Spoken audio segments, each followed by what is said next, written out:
Let's get this to come up here. Hopefully everything is working properly.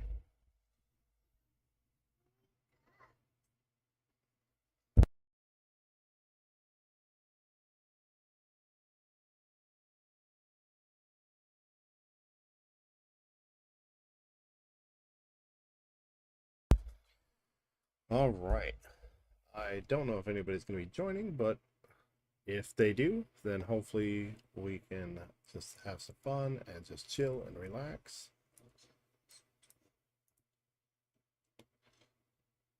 I'm going to try to be monitoring the Discord chat while we're at it. It's going to be kind of interesting trying to keep track of all of these at one time. But it looks like the latest server is 163, so we're going to go ahead and jump on that here in a second. But basically what we're going to be trying to go through here is following along this first week guide that I have.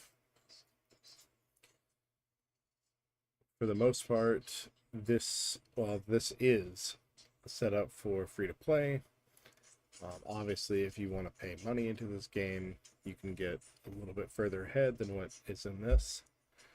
But we're going to go to the general tips.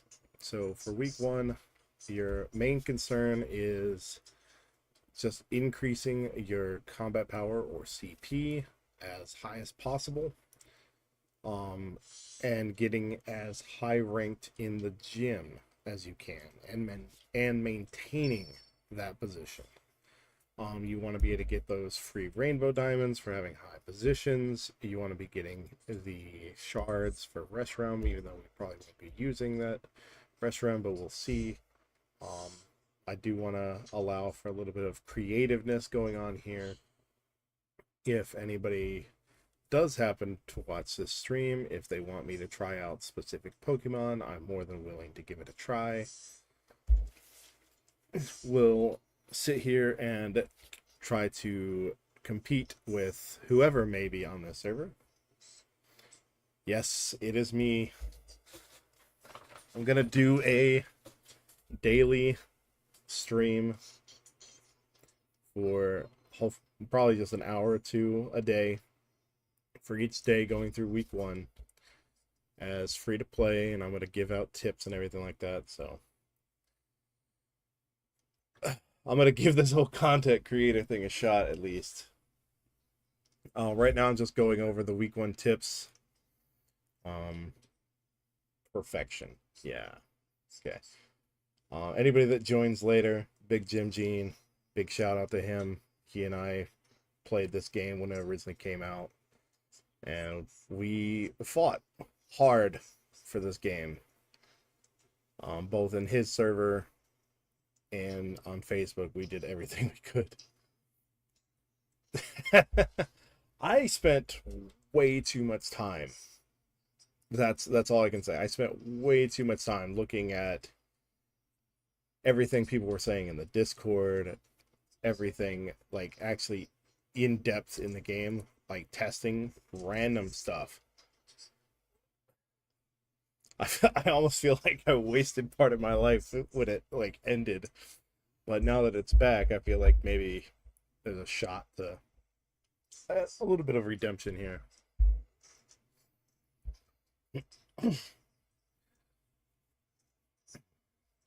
But back onto the tips, obviously. Likewise, yeah. Like I said, the goal for week one is to get top CP, preferably top 5, as well as preferably top 10 in the gym, and maintaining that for those free rainbow diamonds. When it comes to summons, you want to make sure you save your summons for the times 10s. Doing solo summons just isn't worth it. Plus the times 10 will give you a little bit higher boost when it comes to the summon rankings that occur during the first few days. You want to, like I said, manage your resources very efficiently. A lot of people like to start and jump in and start pulling these SSRs and SR Pokemon and try to just power them up and level them up, and they run out of Pokeballs, run out of gold, don't have enough copies of the same Pokemon to star them up. So many different things, and the more SRs and SSRs you have, the more difficult that becomes. Um, Also, we don't want to waste our stamina on any chapters and in the adventures that you can't get 3 stars in.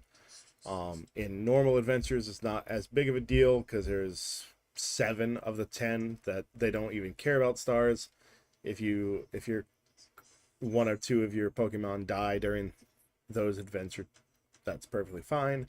But on the ones that deal with stars, you want to make sure you're getting 3 stars, even if that means you have to manually control. And we'll go over all of that. Also, only buy what you need. Don't be wasting diamonds and gold and stuff like that on stuff that just doesn't help you in the long run. If you want to focus on like the God Pika at the beginning, you can focus on that instead of the SP Ditto shards. But because of the fact that the Ditto shards are kind of universal to any Pokemon, it's usually a better go-to than doing God Pika. TMs, this is going to get more important in the later, but as you're breaking through TMs, you really want them to get as high quality as possible. And if they fail to break through 2 times, then that means they're not going to be able to go over the purple quality, and you're going to be losing out on a considerable amount of stat boosts. And the reason why rainbow diamonds are so important in the first couple weeks is because one of the also very important aspects of the game is character chests and then eventually held item chests. These held items are probably one of the biggest boosts to stats and your combat power out of anything in the game. And when we get to the held items, we're going to go into a lot more detail on those as well. But with no further ado, I know that was probably about 10 minutes of just going over some tips. We're going to jump back up here to day 1 because that is where we're starting off. And we're going to start this server in a second.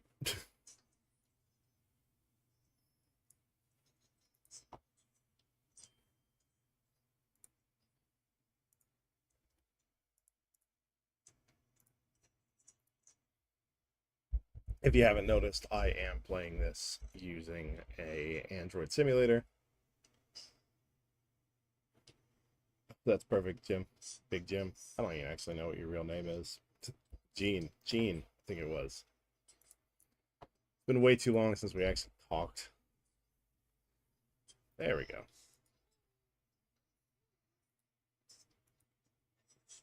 I'll down my webcam. You want to keep that up. Yeah, see, I did remember it was Gene. All right.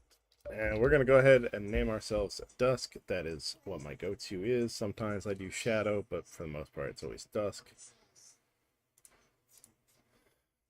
One of the weird things I might be doing, Jim, is that, Gene, saying Jim, is that, I may let people start deciding what my team is.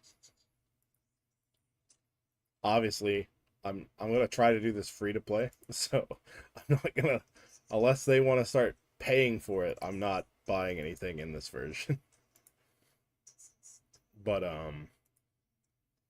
if they want me to test out some weird combination or something like that, I'm more than willing to give it a shot. Oh no. Should I be warning people when I join a new server that a mod is in here?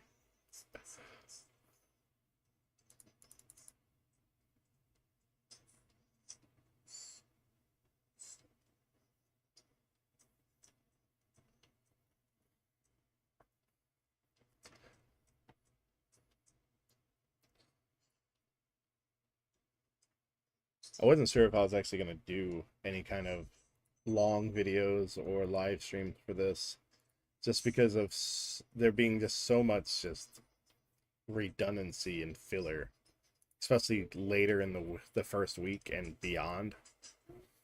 It just seems like you're just logging in for an hour just to do your daily stuff and then only coming back for specific events.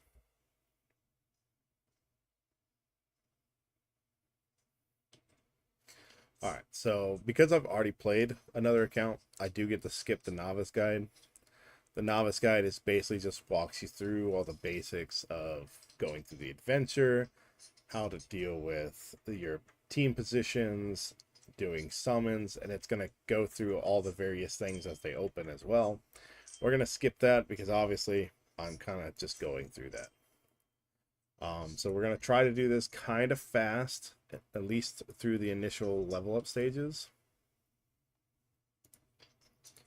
So obviously we're going to, first thing we have to do is jump into the adventure, put our Pokemon in its position, and we're just going to sit here and tail whip and Electro Ball this Pikachu.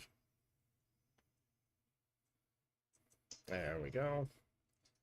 And then as you go here, you're going to be kind of powering up your Pokemon. And you do want to do this pretty often and consistently.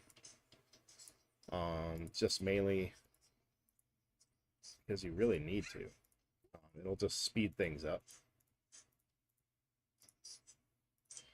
But again, you don't want to be wasteful with your resources. But for your first initial battles, it's actually kind of very important to get through them very fast. And that's just mainly because you want to get to the important aspects of the game that much faster. Because everybody knows you just want to get in and start catching Pokemon and building your team. Like, sitting here playing through all these medial tasks is just not as fun. So now that we've unlocked this first little reward chest, we can jump back to our Pikachu here, and we can do what's known as training. Basically, this is going to just boost up the base stats of your Pokemon. Then once you've unlocked yourself to domesticated, you can now unlock your what's known as your overheat skill, which is your middle skill. And then we can just quickly just bounce right back over. The funny thing is, Gene, is that while I'm doing this, I've got my main account running through on Victory Road. Because that just takes so long.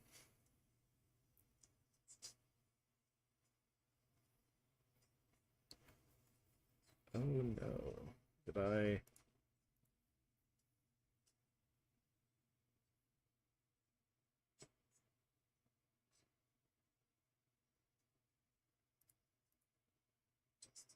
Let's see if I messed this up. I may have went around this one the wrong way. Let's see if he can kill me. Okay, no, I'm still fine. Oh. I've played this so many times, the first week of a new server, so many times that you think this is just second nature to me by now. I'm pretty sure I was supposed to level that up, but we'll see. We're gonna do this first.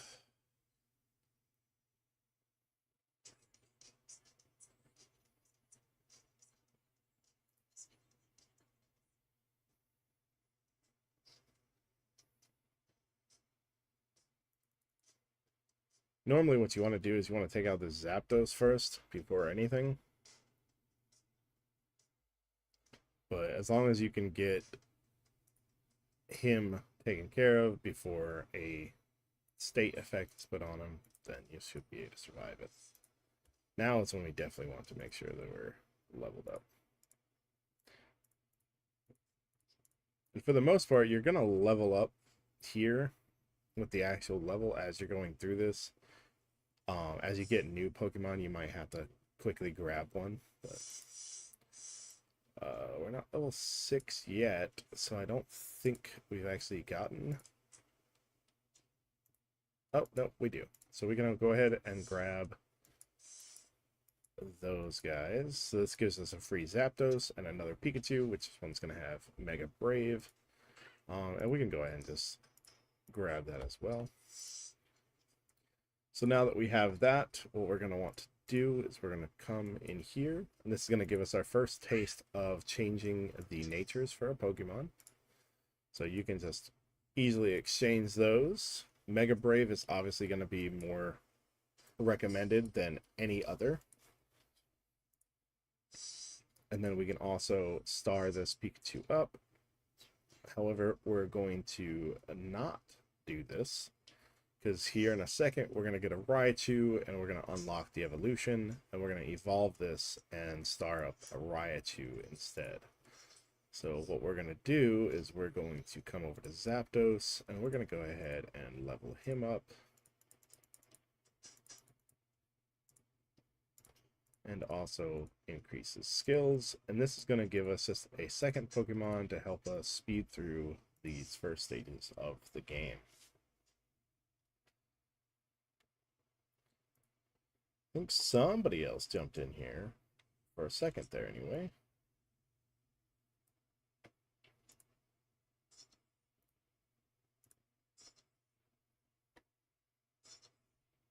And one other thing that we can do to make things go a little bit faster is we can speed this up to ×2 speed. Later on, we'll actually unlock the ability to make that ×3.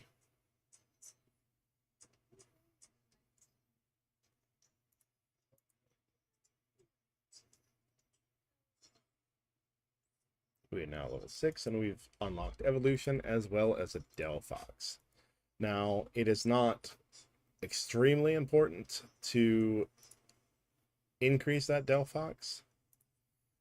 It can help you, at least in the initial stages of the adventure, to speed through the adventure, but it just means at some point you're going to be probably rebirthing it to use the resources you spent on it. So if possible, you want to avoid that. Another quick note, your first, at least your first one, maybe first two pulls are always going to be the same. Nothing you can do about it. That's part of the reason why I always recommend doing ×10, is because at least then you'll get those two mediocre ones out of the way in a bulk one, and then you'll actually get what you need.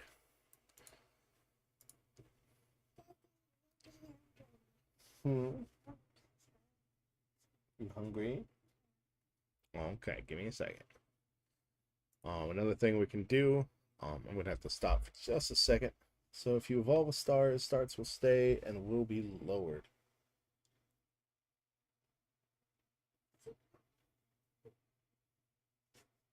So if you evolve with the, I'm trying to determine exactly what you're talking about.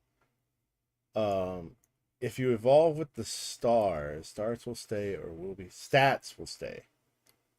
When you evolve with stars, their stats get improved as well. Let's see if I can show that to you. I think that's what you're trying to say. So we'll actually take a look at the Pikachu stats. You can kind of get an overview of them here. We'll kind of just take one or two off as the basis, 2259 and 129 defense or 193 attack. So if we were to, we want to evolve this first. Guess we need to get the Raichu as well. Let's go ahead and evolve this. Because after the next adventure, we're going to get the Raichu. And then we'll take a look at the actual stats change when powering up, starring up with stars.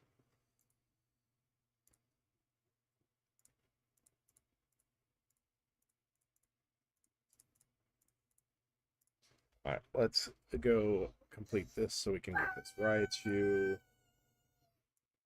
So the reason why Delphox could be useful is because there's a lot of the steel types at the very beginning, but you can kind of get away with it.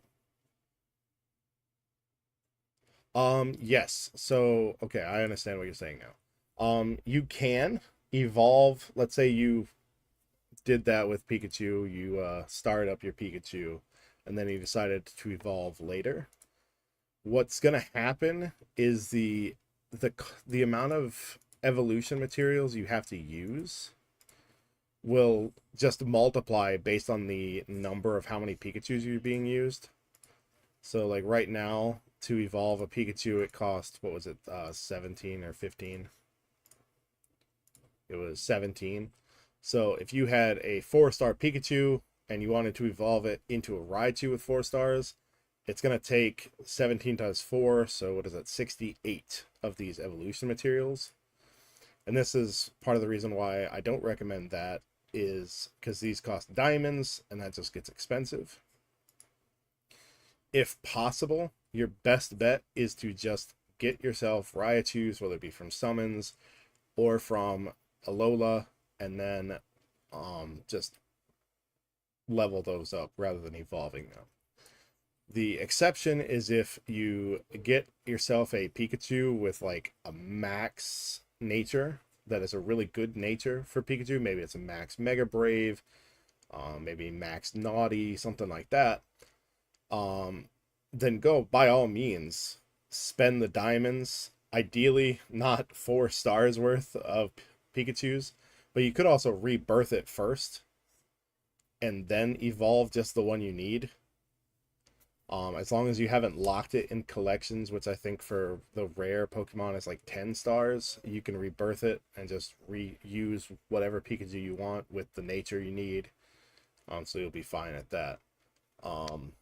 I've tried the route of using just a leveling up, starring up a lower tier Pokemon and evolving it.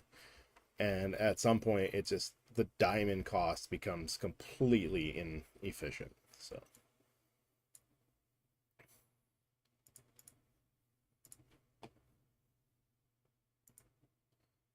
but as for your question, yes, they keep all of their stars. They'll get the stat boost of being a Raichu over a Pikachu and everything like that. So it would be the same as if you just had a Raichu with 4 stars.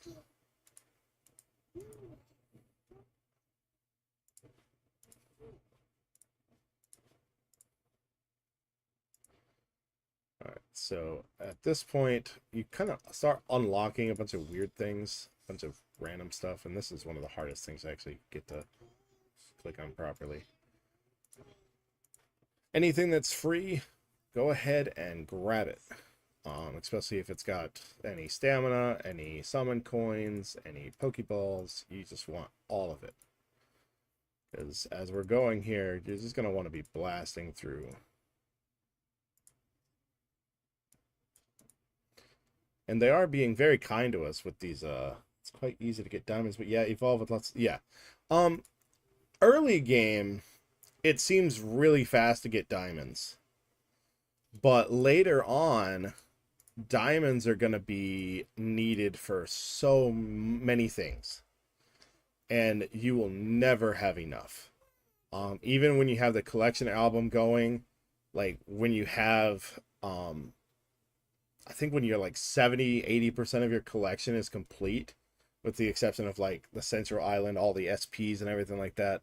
Like if you have most of the SSRs and the SRs and the rares and whatnot set up to like 9 and 10 stars, hardest now is leveling and running low on stamina. Yes.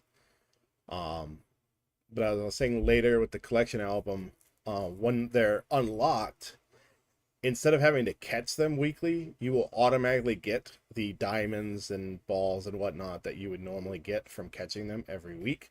So that's going to be an influx of balls and diamonds every week for you later, but it's not going to be enough. Early, everything gives you diamonds. The adventures give you diamonds, the dailies give you diamonds, like everything does. But especially with free to play, gold and stamina are rough. It's never enough. Right now we have this event going on where you get double stamina and double gold purchases, and it makes it really easy to get to like level 26, maybe even level 27 as a free to play on day one. You can get to level 26 on day one without it. It just takes the entire day's worth of stamina, like the free stamina that they give you and everything.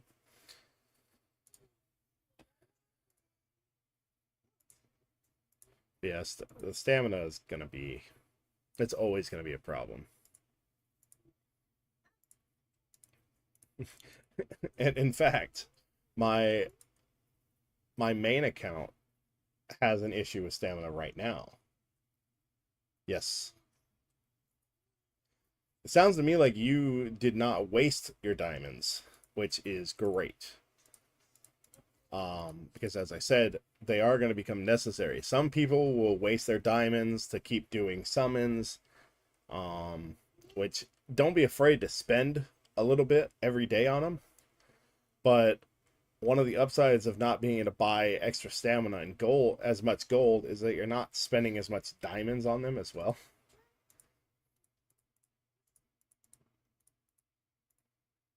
So getting a large amount of diamonds early on is great. So good job on that.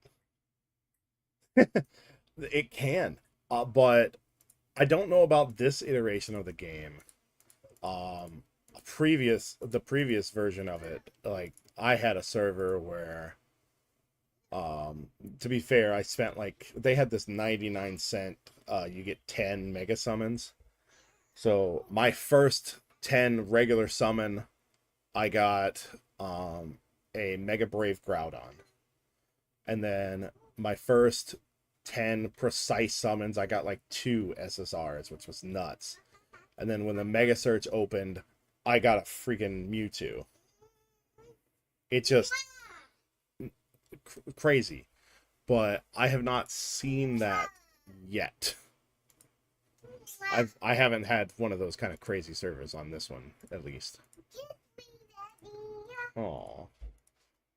If you hear my daughter in the background, oh, that's because she's over here playing on the bed. I'm gonna have to get off. Well, I'm not gonna. I'm gonna leave it running, but I'm just gonna go and grab her a snack real quick, and then I'll be back to answer some questions.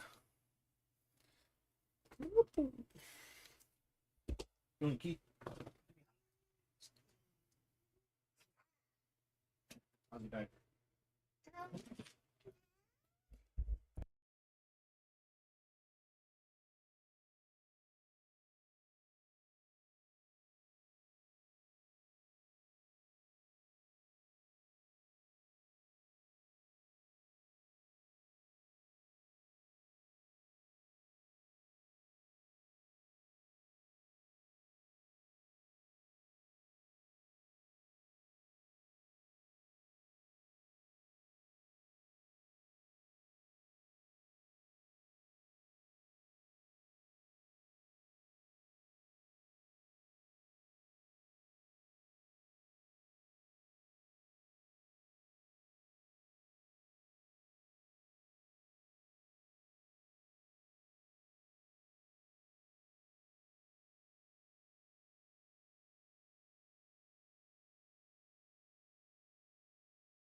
All right, I'm back.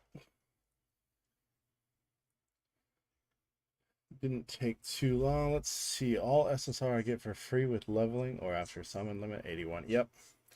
And eventually, like, it's one of the more recommendations, most recommended things I have is every week saving your normal summons until you get your wish list.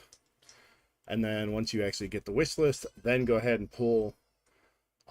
Because if you happen to pull an SSR in the middle of the week before like your wish list resets, then you just have that many more potentially to have to summon. So if you just always save for a wish list, then you'll always get at least one SSR that you need. And for people that want to pay, I do have, if you want to pay $5 a week, there is the summon privilege that gives you 2 additional wish lists as well as a free summon every single day. The 3 wish lists, I have that on my main account, and it is insane. Because getting 3 Pokemon of one that you're trying to level up at one time, or maybe you need one more of a Groudon and 2 Rayquazas, you can wishlist those 3. And if you're lucky, you'll just get all 3 of them before in just like a normal 81 rather than having to do it multiple times there. All right, let's continue. Oh, we actually have one of the unlocks there, so we want to make sure we're not doing that one. We're still only level 10. No, we're level 12.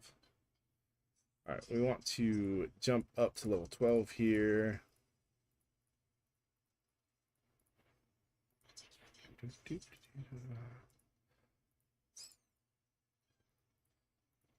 I want to say we do our first full 10 summon after the end of this one. After we're done with chapter 1. But you'll notice that because of consistently making sure that you have your Pokemon leveled up and startup, you kind of just cleanly wipe through these. And of course, if you're using Delphox, you would just be slightly faster. Because it would take out the steel types instantaneously for you, and then your electric types could take out the Articuno and the Zapdos pretty fast. I could also be doing this on auto just to make things a little bit faster, but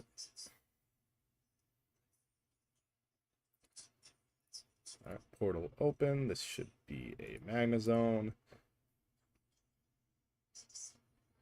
And God, really? Did you get both God Pika and Ho-Ho?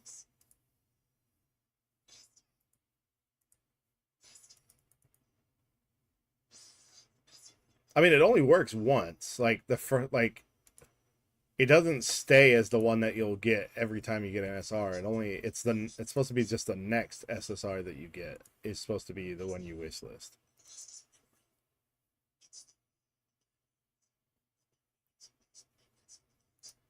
If it bypassed the wish list, then that sucks. But then again, well, Ho-Oh is really good once you get the Mega form. You don't even need an output Pokemon with Mega Ho-Oh on your team.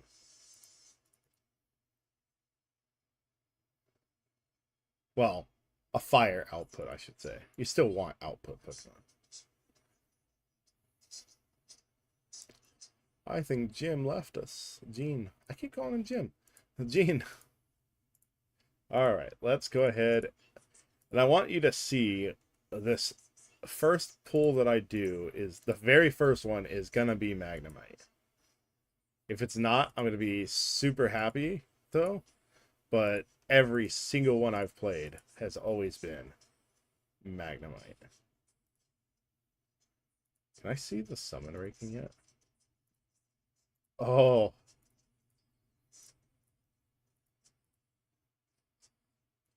I wonder how long this is gonna last. Oh, there's one VIP one.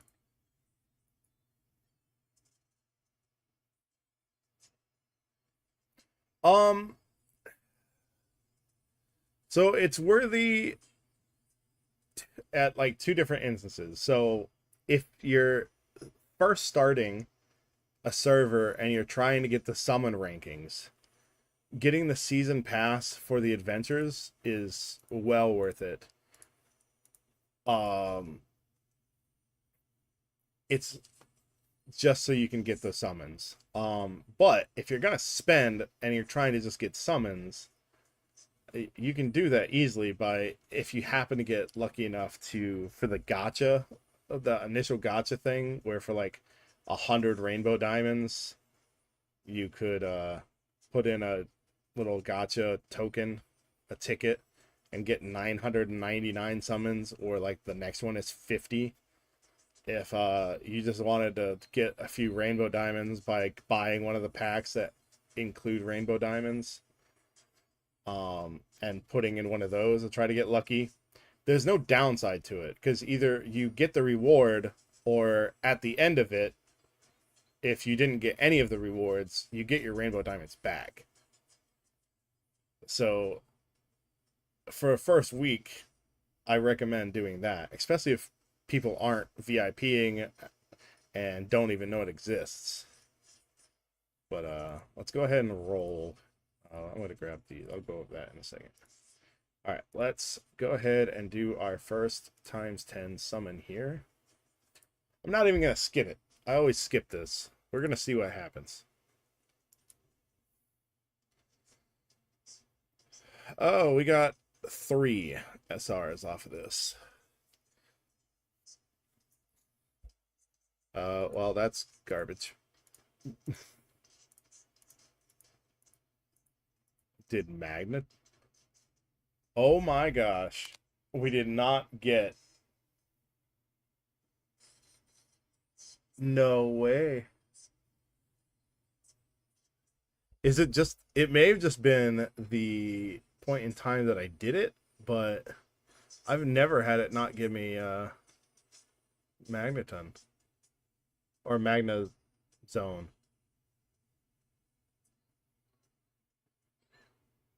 Magna Zone, right? Yeah. This Tyrantum is interesting. Because that's not a bad instance for an early dragon team.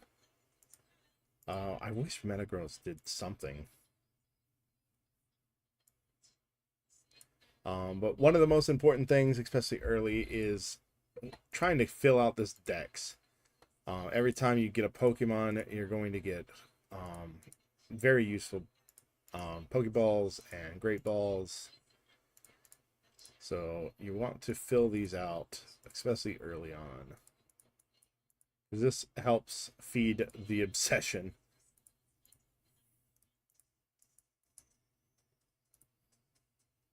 I'm actually impressed that Magnezone was not the first Pokemon that was done.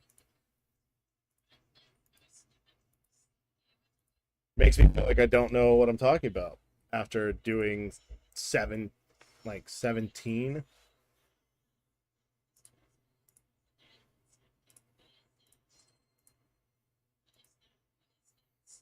Thanks, Mr. Wonderco. I will take that luck because everybody knows luck in this game is insane.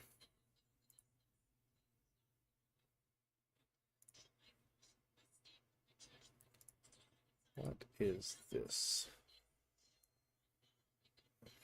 Increase. Oh, that's a super annoying. Not to mention it's very difficult to get to.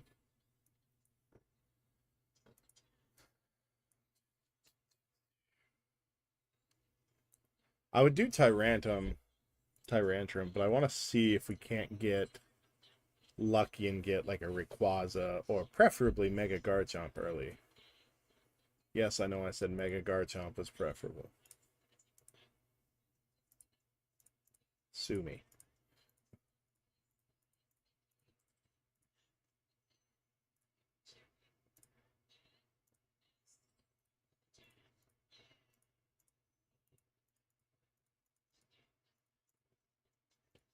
Does he have steel?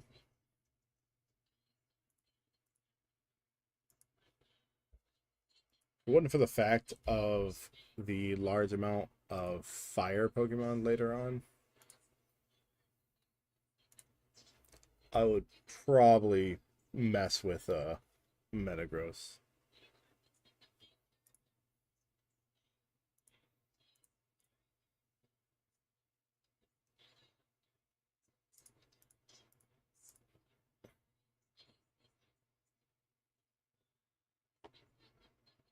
Terry.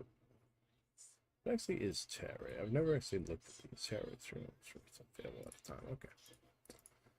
This is probably Chansey. Blissey, I mean. Yeah.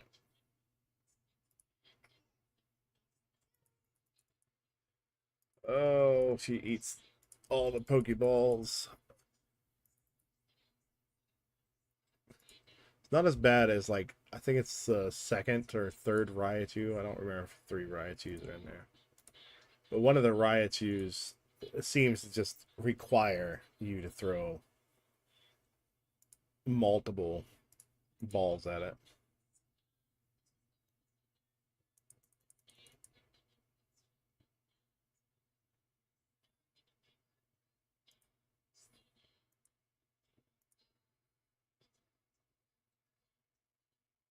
We now have 3 viewers. Don't know who the third one is, but welcome.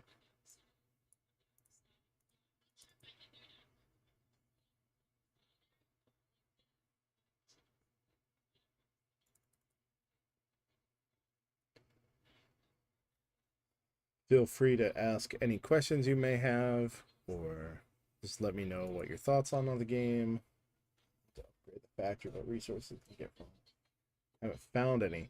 So the resources for the, I'm assuming you mean the Pokeball factory. Those are found by completing the difficult adventures, but only from, I think, fourth or fifth and on. And even then, the max you can get from adventures, it stops at like level 6 or level 7 for all of them. Now there is a method where you can buy a couple packs that give you more of them, but for the most part, I wouldn't recommend that one. If you're gonna spend a pack that deals with the Pokeball factory, I would recommend doing the weekly pass that gives you the final one. Makes it where it's guaranteed to upgrade whatever level it currently is. So if it reaches Pokeball by the time it hits there, it becomes a Great Ball. If it reaches the stage right before a Pokeball, it then becomes a Pokeball. And if some miraculous way it was a Great Ball before it hit there, you can actually get Ultra Balls. So that is probably better for you than the ones that just give you a slightly higher percentage each time. Oh, thank you. I am gonna need one of these.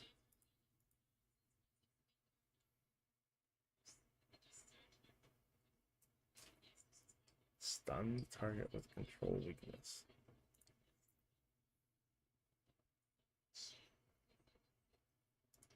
I could have used Blissey, but I just want to give Metagross a shot.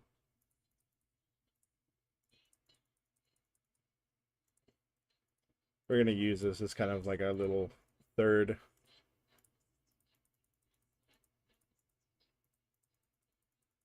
There we go. Let's see what happens.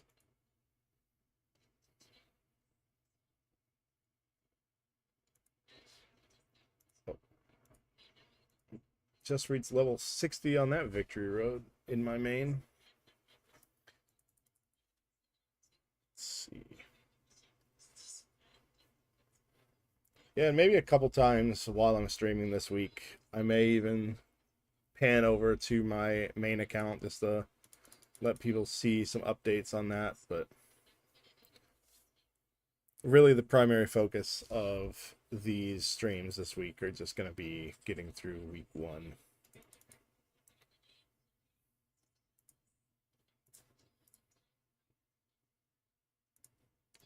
And honestly, just being available to answer questions is probably good enough as well.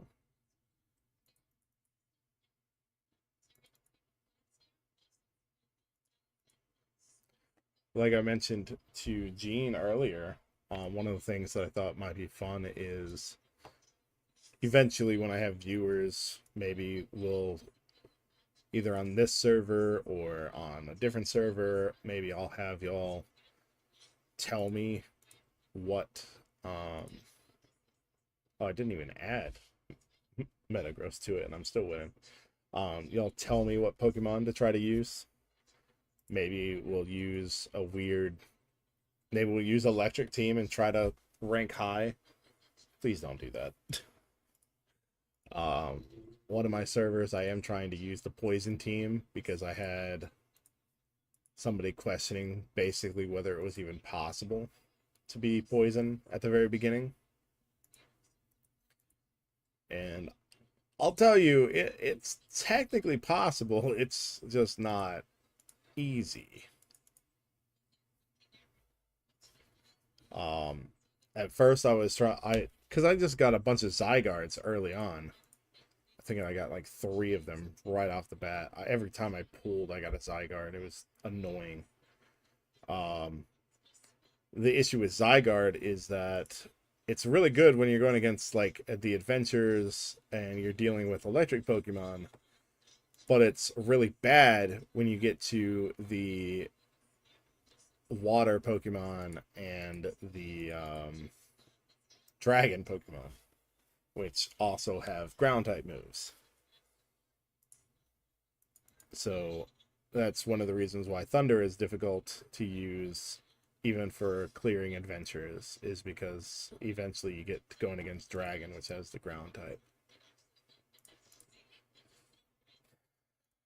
There we go.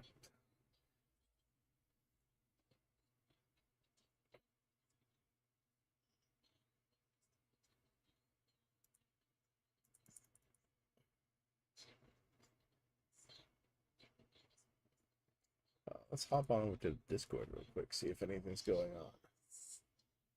Oh, hey, I see you there. I think that's you, Undercoat, right? I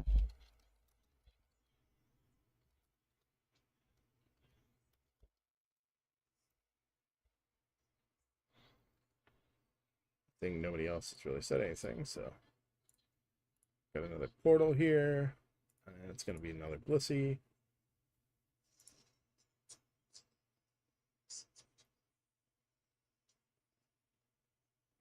So that's what we have, yeah.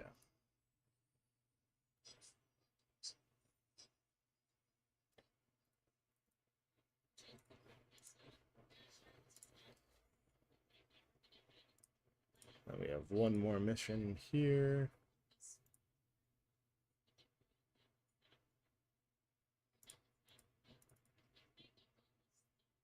So this is where Metagross is kind of scary to have, because the fire team is like he can probably get one shot even by these early.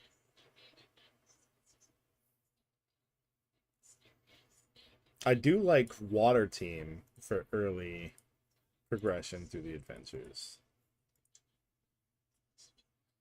I think a mixture of like water and dragon probably makes one of the best methods to get through the adventures.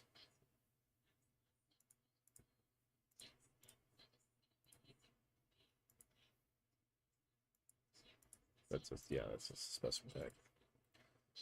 So we've unlocked the collection, we've unlocked the Alola, so we can now start going catching some Pokemon.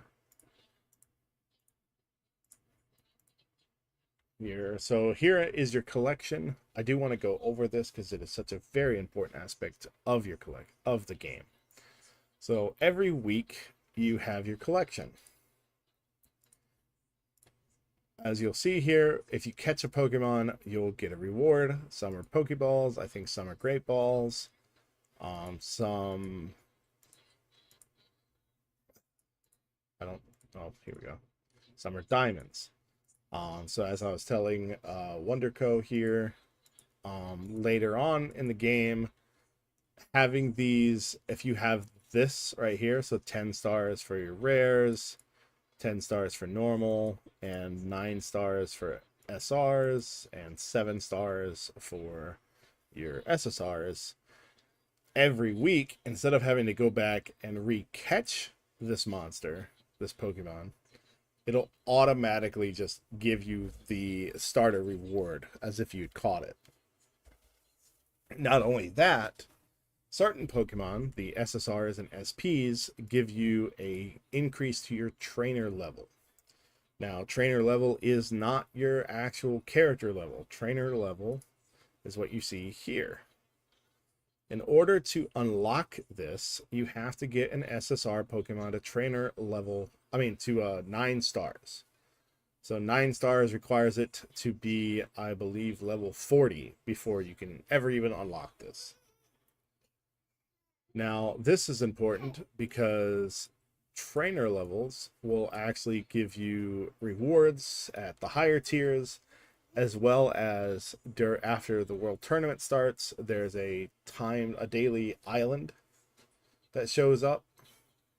And once your trainer level reaches higher, I believe it's level 30 is the second island, you can actually go to that island in place of the first one. You can actually still go to the first one. You can go to whichever one that you've unlocked.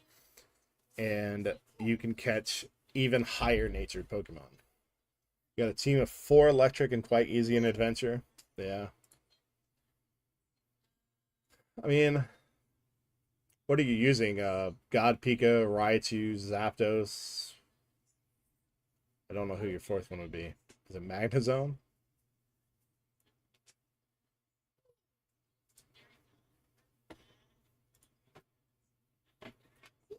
I mean, Magnezone would be a kind of a counter to the Poison team.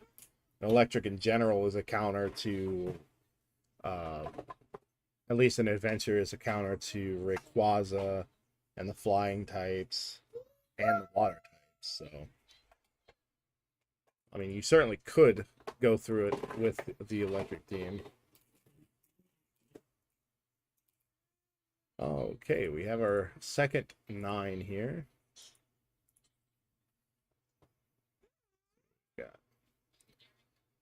So once again, we didn't get anything great from this 9. I would have liked to have seen maybe this Relax level 3 on this Munchlax, because then later on we could have went with a Snorlax and had a level 3 Relaxed ready to go, but pretty much everything on here is just worthless. It's just going to be fodder for when we unlock the talents, so that's fine. But like I said, we are level 15, so rather than going there, we're going to go to the Alola. I think we should be able to still unlock the first island. We're not going to be able to have much luck probably to unlock the other ones right now. But at the very least, we can come in here and we can probably get a Hitmonchan.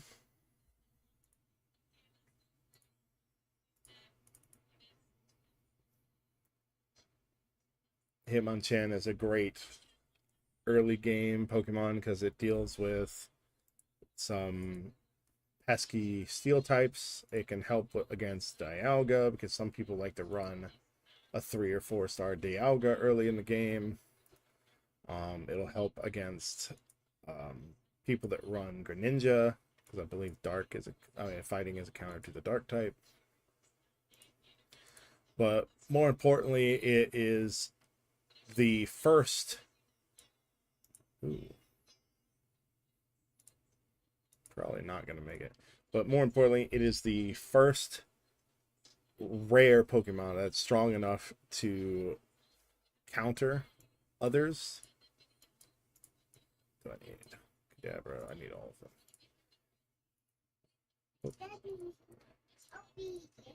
Whenever you do unlock a island, one of the best things for you to do is just go ahead and catch all of the rares and normals that you can.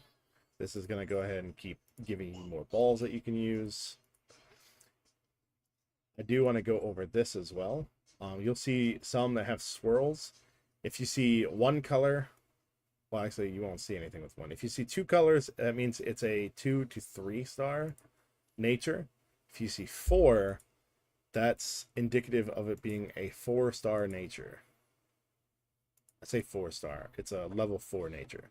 So like this is a level 4 relaxed. So this is just one of those tips that you can follow for later.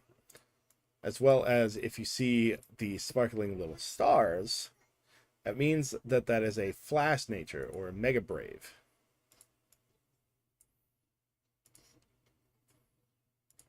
Like I said, we're just going to go through here and catch the ones we don't have. I usually hold off on the SRs because frankly, if you're wasting the enormous amount of balls it can take to actually catch one of those, you're just wasting your time and resources.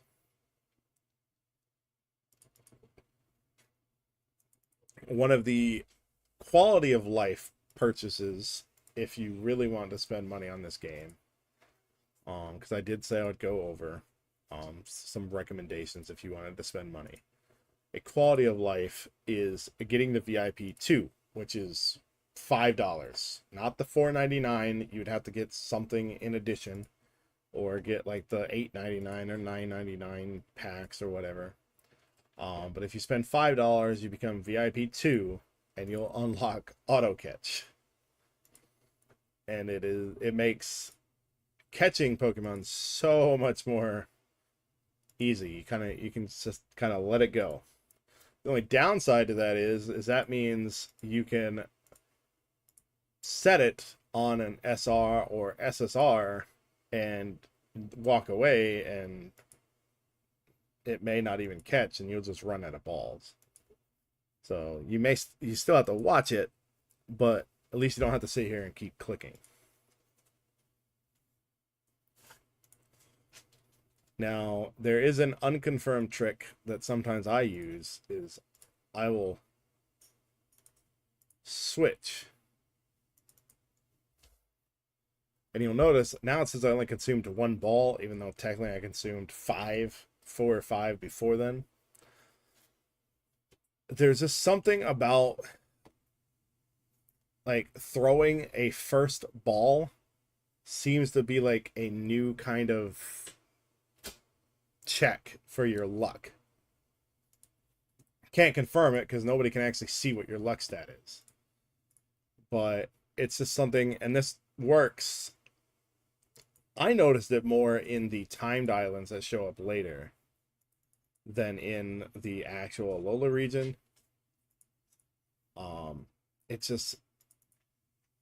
It seemed like I was using less balls doing back and forth between an SR and the SSR that I was trying to catch than if I was just sitting there throwing them at the SSR constantly.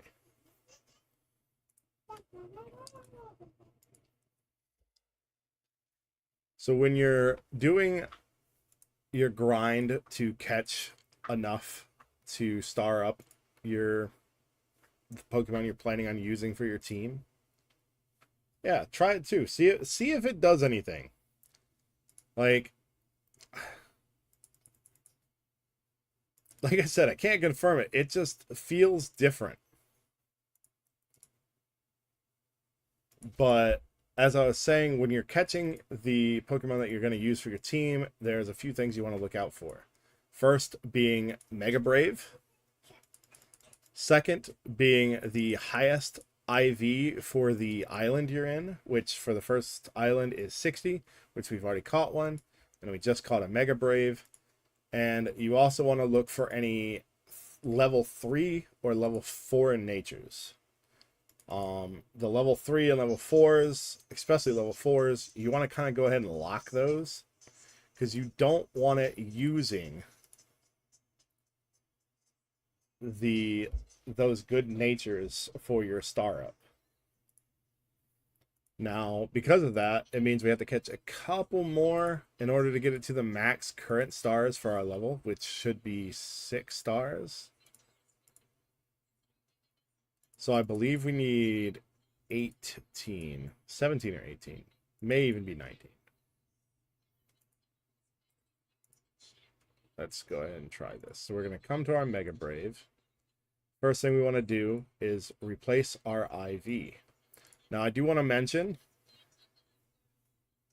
you always want to make sure, especially if you have a Pokemon that has both a high individual value as well as a nature that you want, do the IV first, because if you do the nature, it actually takes that Pokemon away from you. It doesn't just switch it.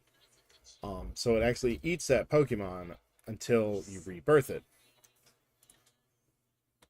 So we're going to take the IV first, and then we're going to go ahead and star up. Oh, actually, we need to level up first, because you do have to be like level 2 before you can start all the way up. But as you'll see, it's not going to take the ones that we have locked. You can manually select them. Okay, so we did catch one more than we needed.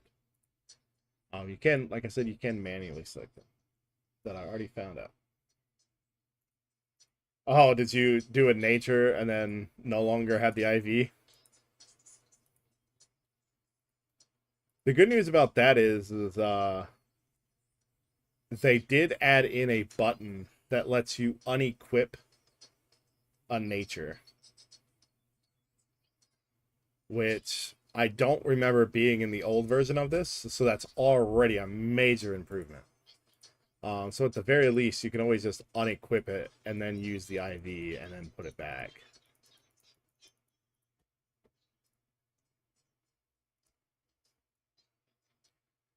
But just as our collection gives us rewards, the dex also gives us rewards. So we want to make sure that we're always clicking out and getting all these rewards, because you're going to need them.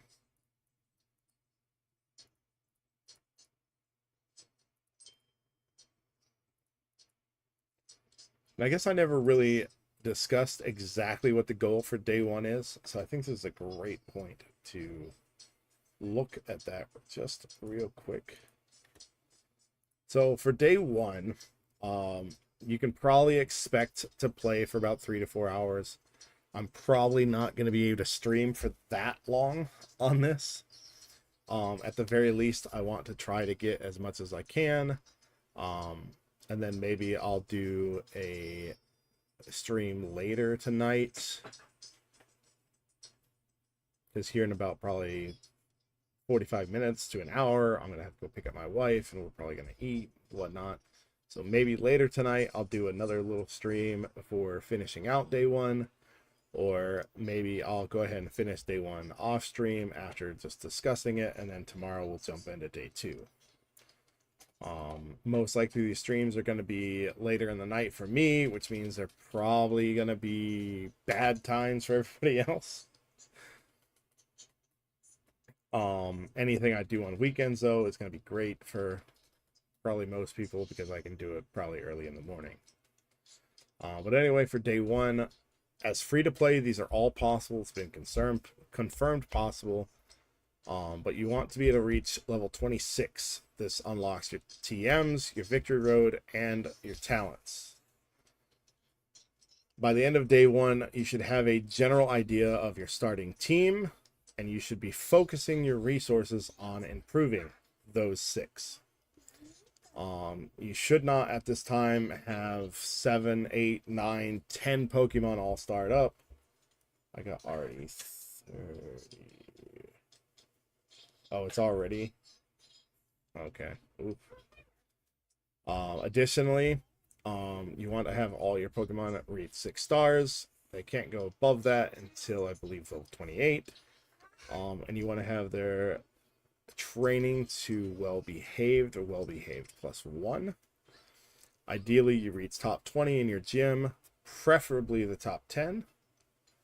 Your TMs should be around level 10. If you can break them through, that's great.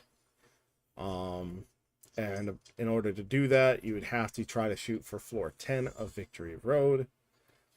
It's not likely you're going to get higher than that. If you do, it's only going to be maybe 11 or 12, but usually floor 11, the CP requirement jumps considerably, and you just cannot have that by the end of day 1.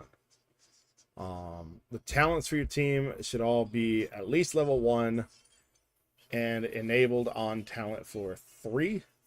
This means that the floor, so like I said, there was 6, like I've mentioned in a previous video, is that there's 6 floors with your talents. The third one is, well, we'll go over that in more detail when we get there. Basically, you want to have that third floor at level 1 by the end of day 1. And if you do that, usually your CP will be around 48 to 50,000.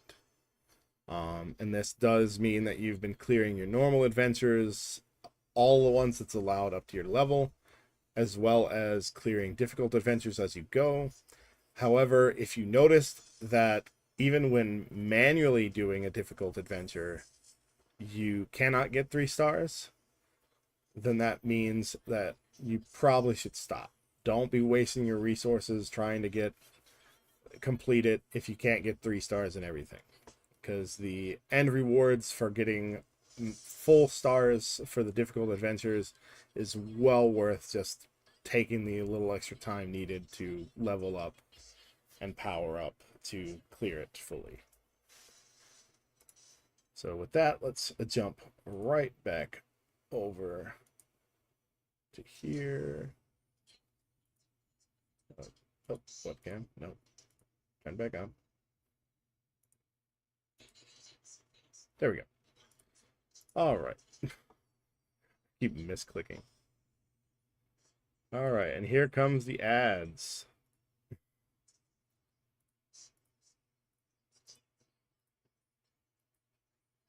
Nope, we don't do that yet.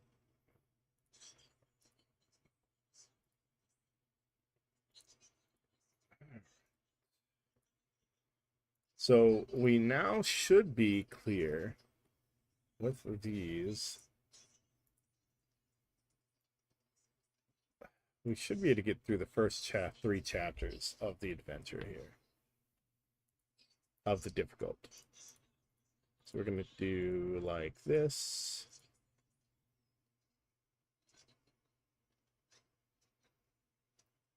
Let's go there, there. Oh, yeah.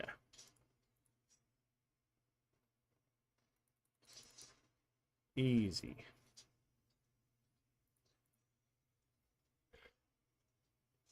Let's go ahead and set that on auto. We'll just let it do its thing for a second.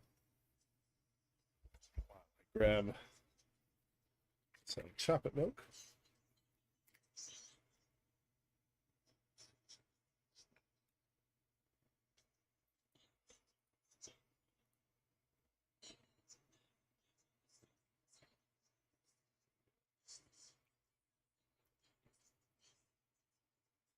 Now, basically what we're trying to do at this point is just clear these first 3 so that we can get the experience from the daily quest. This is going to jump us up another level or so. Now, we unlocked the gym at level 18. Another thing that we have unlocked that we kind of skipped over is the Pokemon League.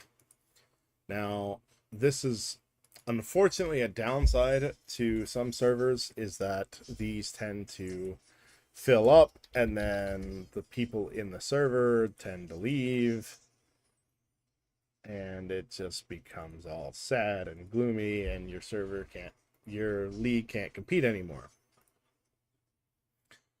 So far, I haven't had too many issues with that. but be on the lookout. That could happen, especially when they're putting out a bunch of servers every day. But with the league, you always want to make sure you donate every day. It shouldn't be a problem to always do the advanced donation. You could also do free donation, but that's there's no max to this, so you can sit here and just donate a lot. But that's really not necessary. Over here you have your store. Now you can access this from the normal store button. You don't have to go to the league to do this. Space Time Blade is a pretty good early TM to use. This is where you can get your purple dittos, like I mentioned in a different video, is that you can use these purple dittos. You can get these every single day. You can get 5 of them.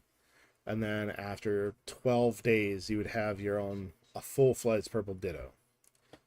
Now, alternatively, especially if you're doing electric team, like Mr. Wonderco mentioned, you can actually use this to grab God Pika shards, Raichu shards, Zapdos, Tapu Koko, and you can actually get a decent number of these. And if you're doing the free donation as well, you can actually get enough to get all 15 of these, which means every 4 days you can get a full God Pika. And on this account, I think I'm actually going to do this. I want to see, because I think it might be a great way to at least to get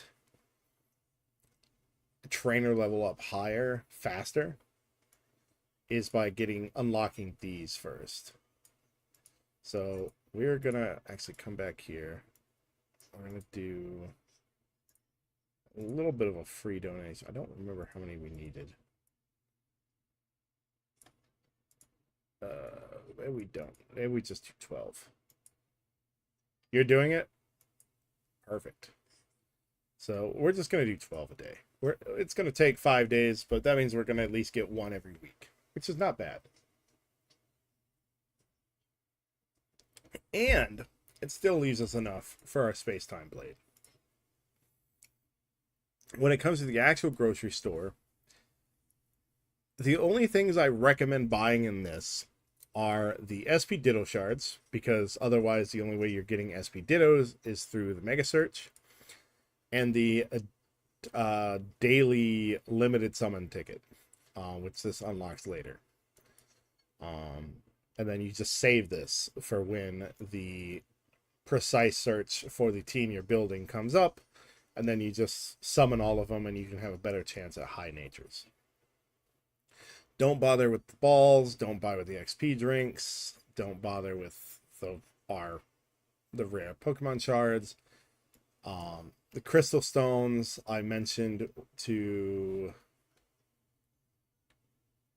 Wonderco earlier, is if you get a very high or very good necessary level 4, level 5 nature of a lower Pokemon, let's say you're doing Garchomp or Snorlax, if you get a Munchlax or a Gabite with this level 5 nature that you need, then by all means spend some diamonds, get the crystal stone, evolve it, and go. Likewise, if you get an IV, if you get the max IV on the lower form and you're just not having any luck with it on the SR that you're doing, then sure, evolve it and put that. Like, spending less than 1,000 diamonds to guarantee more combat power, and it's a relevant amount of combat power, is perfectly fine.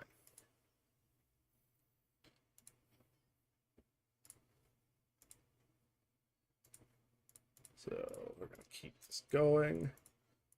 Now, are we at the point of the training yet? Nope. So we actually have to do Adventure 3 before we actually start talking about that.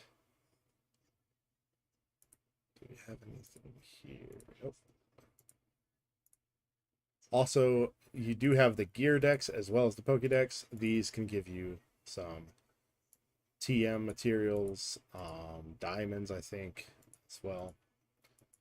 So keep that in mind when you're going through here. I do want to go through and see if we can do Chapter 3. This is going to start letting us level up some more.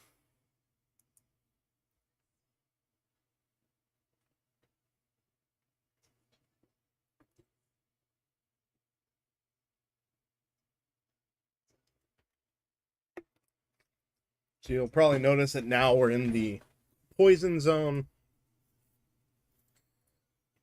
Poison is really only stopped easily by steel, but honestly, steel is not worth really doing anything in this game. Dialga's fun.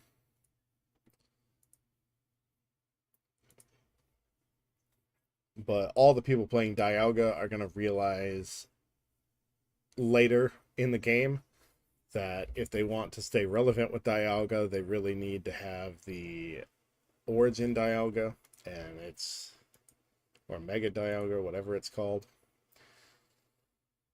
And unless something's changed, that's locked behind a paywall, which is a bummer.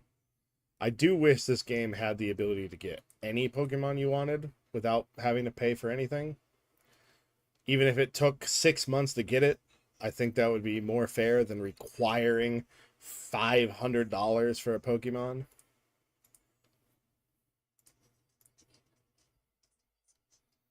And maybe that's a little bit taboo for somebody who's the one of the mods for the server, but I will stand by that. I'm for the people when it comes to stuff like this. I understand the viewpoints of both free to play and people that want to be VIP. Like, if you have disposable income and you want to just play the game and have fun, and you think having fun involves getting where you want to go much faster, then by all means do it. Do I wish you would find a server full of other VIPs to do that with? Sure. Am I tickled pink when I find a server that is full of free to play or near free to play players who have maybe put $5 into the game? Yes. Do I have a slight satisfaction when I find one of those servers and I manage to get the 999 normal summons and or the 50 special precise summons from the gacha because nobody realized it was there, or maybe I just got lucky and I was one of 2 or 3 people that did it and I was the one that won? Yeah, I feel good about it. Do I think it's unfair for the people playing free to play? Probably a little bit. And that's why I don't do what I used to do. Because back when the game first came out, before, I used to play multiple accounts on a single server. And just start, like, and that's truly unfair. Switch SSR do you recommend in team? Let's say top. So when it comes to SSRs, it really depends on your team composition and basically what you can get. Obviously, you have that ease of access of ones that you can catch and summon. So you're talking about things that you can get on Island 3 and 4. If you're having to get to Island 5 to get them, then you're going to be waiting so long to be able to do anything with those. It's not even funny. So for early to mid game, you want to focus on things like Garchomp, well, Mega Garchomp, Rayquaza, Suicune, Mega Blastoise even. Basically the state Pokemon. Because all of the outputs early game are going to require those state Pokemon in order to do the max possible damage they can do. So this is why it's so important to pick your team early in the game. You're going to pick what team you want to build. You're going to focus on ideally one SSR at the beginning, one that you are going to be able to get access to relatively easy. Obviously, if you're able to wishlist only one Pokemon a week, you don't want to be trying to build 2 or 3 of SSRs. So focusing on one is, especially as free to play, is almost necessary. Now, if you're just getting extremely lucky and you've gotten multiple like Mega Garchomps or multiple of whatever along with the one that you're working on, then sure, you can do two. I would say keep one more of like on the back burner and gradually build it up rather than focusing all of your resources into it. But that's why I like the universal Pokemon so much better. So if you go over here to the universal team, and of course I swear by Mega Diancie and Mega Snorlax, but that's because I build crazy kind of teams. Groudon is probably the best, especially early game, non-mega required SSR you can build. This thing is a tank. It gives itself a shield, or can give itself a shield. It imposes a slight control effect where the opposing Pokemon can miss. Let's actually come on here.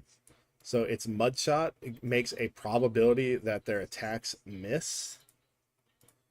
And of course, later on, there's this that increases that probability by 20%. Or you can also steal HP through its Overheat. It reduces final HP recovery, which is whatever.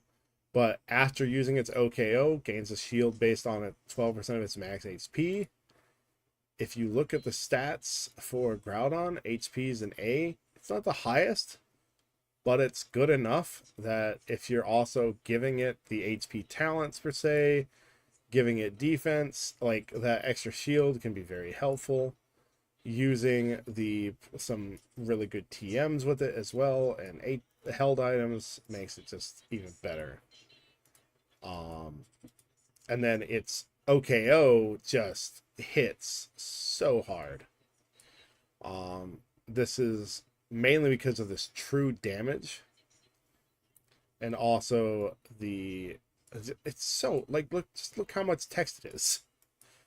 And it disables their energy recovery. So it not only does it hit like a truck or tank even, it sits there and survives in a state of just absolute stubbornness. Can heal itself, like I mentioned. And if you're using some kind of like Mew or Diancie or Tapu Lele, something that can heal it and help it as well, it just becomes annoying. And you don't even need the origin version of Groudon. I mean, if you had it, it's even better and even more annoying, but Groudon, by all means, is probably the best universal SSR you can get.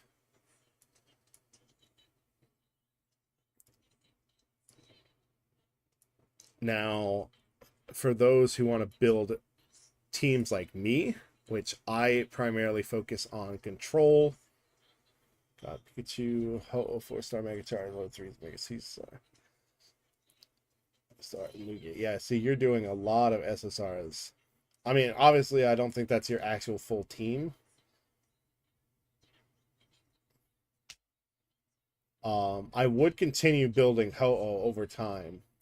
And Lugia is not bad. Also, late game, if you have a good Lugia, it can provide a lot of survivability as well.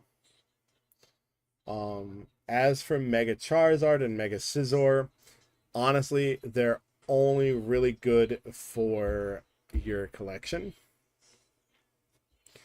So I wouldn't put a lot of focus into them. I think I mentioned this about Ho-Oh earlier, is that when the Divine incubation opens up for your server, if you like, rather than trying to rush for like Mewtwo, the Mega Mewtwo Y or whatever it was, which is honestly not as good as, I don't think it's as good as the other one, Mega Mewtwo X. Um, but if you actually focus on Mega Ho-Oh, you don't have to run any other fire team outputs with it. It imposes a. I don't feel like that two are good. What two?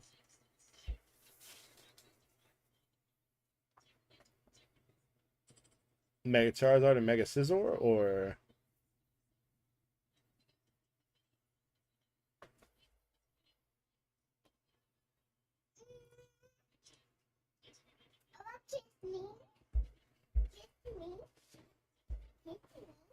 mm, you want candy? Oh, you're trying to butter me up for candy, huh? You want to give me love nut Charizard? Yeah, they're not. Yeah, they're not good. Man.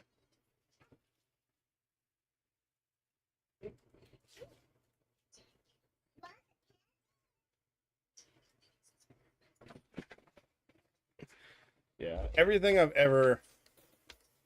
Oh man, everything I've ever done with Mega Charizard and Mega Scizor just failed.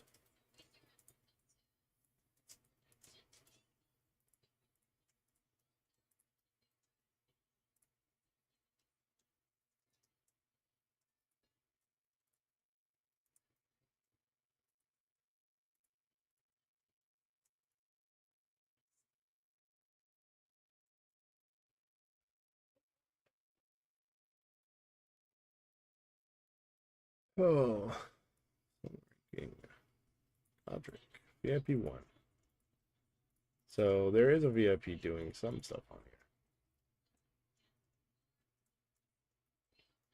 here. But I think I was mentioning this. The teams that I like are ones that are more control aspect, which is like my main server. I'm using Mega Snorlax and Mega Diancie because they have one. Mega Diancie is an excellent tank and also healer, but also does. Yes. Lugia more long term. Ho-Oh more for middle of the game, like mid, like by season 3 or early into season 3. Because I mean, especially as free to play, it's gonna take time to get to actually incubate to level 30 for Mega Ho-Oh. Because you're only given like you have to spend diamonds, regular diamonds, for your first 3 um, incubations. They don't fail, so you don't have to worry about that. It just takes too long. I think like we at some point did the math. I don't know if I still have that. Let me check. I'm very curious if I still have the spreadsheet that we had with the math. I do still have it. Oh gosh. All right, let me actually show this. Because this is kind of relevant later. So you need this is the experience needed to get to each level, not total. So the total level you need to be able to incubate it is 940, which with just normal cultivation, which is the 3 that you can do for regular diamonds every day, it'll take you 3 months. It's insane. But if you're able to spend the rainbow diamonds every day for the 3 discounted advanced summons, it'll take you 37 to 38 days. So just over 5 weeks. And of course, if you're just a massive, like, I'm going to spend all the money I can every single day, you can do it in less than 2 weeks. Now, this does not include the free, I say free because I've gotten 3 free from the roulette wheel. There's an item that lets you basically give it 5 or 10 experience or something like that. It's a little chocolate bar looking thing. Um, that can speed it up slightly. And I realize this is probably deterring people, anybody that watches this, from wanting to do Divine Incubation. It's worth it. It just, like I said, takes a significant amount of time. Most free-to-play players only got, exactly, not a big spender because it's just a mobile game. You don't need to be. But like, I do want people to understand, like, people drop $70 now for Call of Duty. I know that's here in the US. I don't know what it's like elsewhere, but it's like $70 for a Call of Duty game. Now, you're gonna get a whole lot more out of that Call of Duty game than you're probably gonna get out of this, and you're only gonna be buying that once a year. Well, there's people that sit there and do. I saw people doing almost $100 a day, and like that the amount of disposable income you have to be spending $500 to $700 a week, you are rich, in my opinion. I am not like that. Even if a YouTube channel that I'm clearly just starting were to just massively blow up and I was making $1,000 a week in it, I would not be spending that kind of money in this game. I'd probably put some of it in because obviously it's helping me with content. But by no means would I ever spend that kind of money in this game. Like, because like I said, you can get it for free. You just got to take some time. And I do want you to know that even after, I think it was about a whole year, I was behind the top 5. I was in the top 10, but like 6, 7, 8 for almost a year. And then those VIPs, they kind of stopped doing VIP stuff. They stopped spending all that money. They think they're so far ahead, they can just like take time off. They don't play a couple days in the week. And then all of a sudden, you start creeping up. And next thing you know, you've crept up and you're right there in their face. Oh, thank you.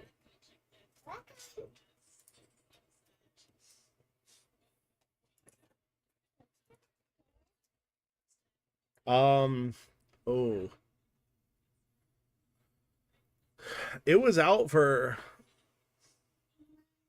over a year and a half. Had to have been. And there was no reason. People don't actually know why it shut down. I think it shut down because it got bought by a different production company. Because this version is slightly different than that one, which is why we're having to like go through and recheck things and make sure everything's still valid.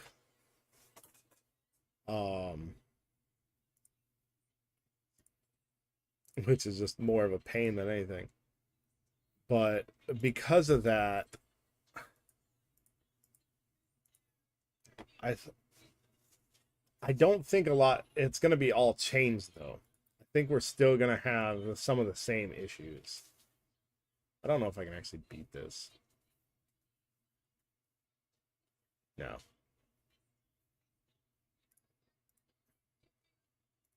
I can't go to the other islands yet. Alright. So what we need to do is train up. I'm trying to remember exactly how long it was out. I know the first iteration of the guide I did was like September 2022, and it came out the July prior to that. And I want to say because it's a new production, new developer on it now. I want to say I know it did 2 Christmas events. So it had to have been out for at least 2 years or a year and a half, because technically 2 Christmas events could do that. But beyond that, I don't really know. The holiday events are some of the best things. Like if you can save your diamonds and your rainbow diamonds for like a month leading up to Christmas, especially Chinese New Year, I think Valentine's Day and regular New Year's Day, I think you'll have a lot of fun with the stuff that you can get out of it.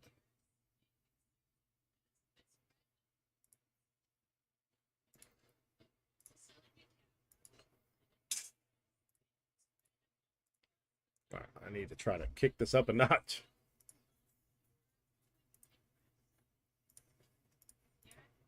Let's see. Challenge gym twice. Let's go here.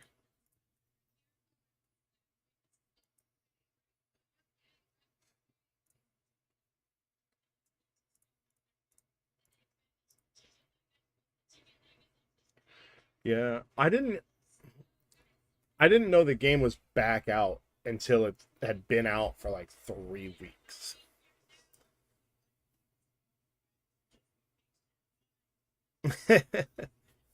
Yeah, I mean, at the very least, I'll probably be sticking around and playing it. Um, and I'll probably still be doing guides and stuff, helping people out. But I don't know how fully engaged in it I'll be at that time. It all depends. Like work could take a turn. Any number of life things could make it where I don't have as much time to do videos or play and whatnot. And to be honest, my work and my family is going to be priority. So if I miss a video, miss a stream or something, I'll say sorry. But to be fair, like if it's a matter of streaming or spending the 2 hours with my family going to the playground or going out to dinner or something like that, I'd probably be doing that.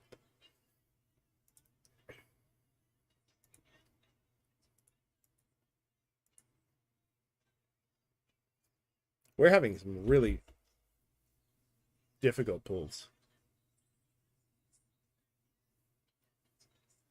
I am happy for the Butterfreeze. I can use that, but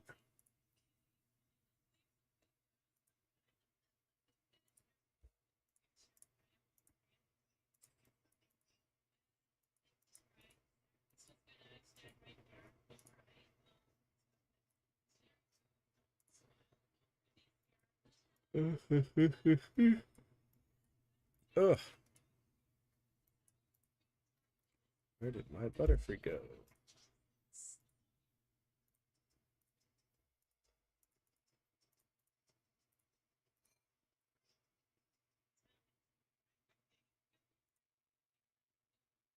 See, I should already have. I know I'm going to be doing a Butterfree. Butterfree is a great early game counter, so I will be running that. I think our major concern right now is just getting some of these powered up just enough to pass the trainer in the Alola so that we can actually start getting a semi early game team set forth. Oh, there is one thing I can do. I forgot about this. There are codes. So obviously,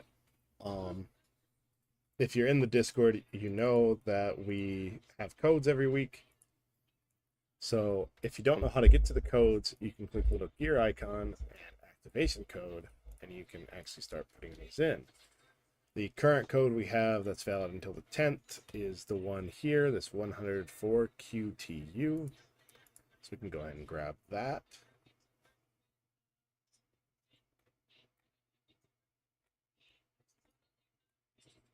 And then we want to grab the other various codes that are currently active, which is Pokemon 888, Pokemon 777, Pokemon 666, and then we have just Pokemon. Then you have VIP 666, VIP 777,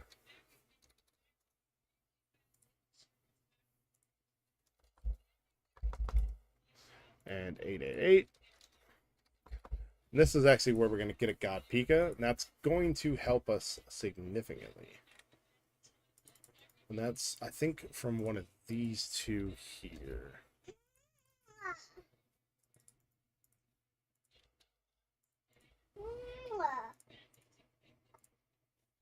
No.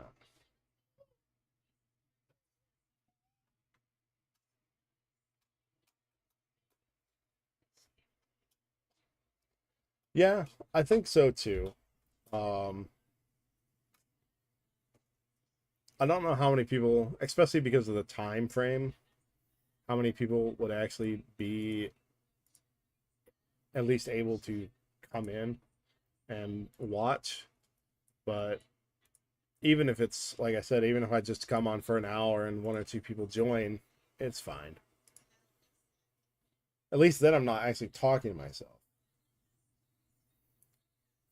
That's one of the weirdest things about content creators and streamers is that there's always going to be points in time where you're talking to yourself, whether you have no viewers and you're just talking to make sure that if people do come, oh, pardon me, if people do come at some point and watch the video later, at least there's some you talking, so there's interaction.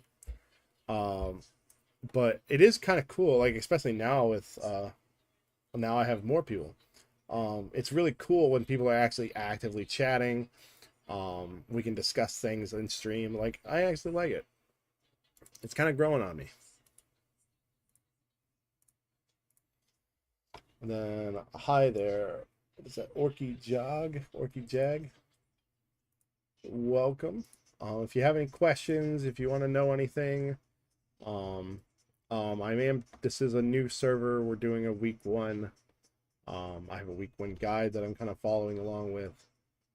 So this whole week I'm going to try to do some live streams, at least an hour or two every single day. And we're going to go through and just have some fun and chill and see how things go.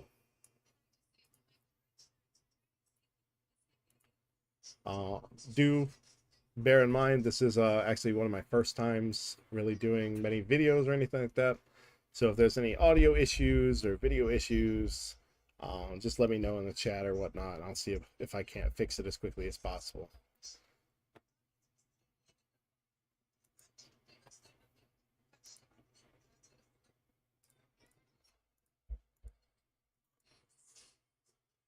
Where did the God Pika go? He was right here. There he is.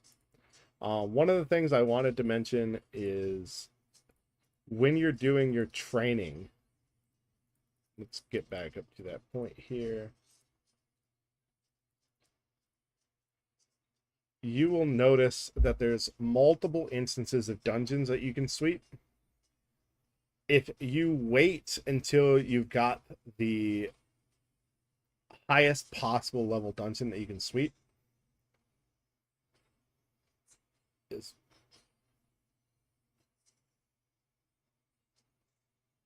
oh yeah, Shroud is, yeah, I've heard of Shroud.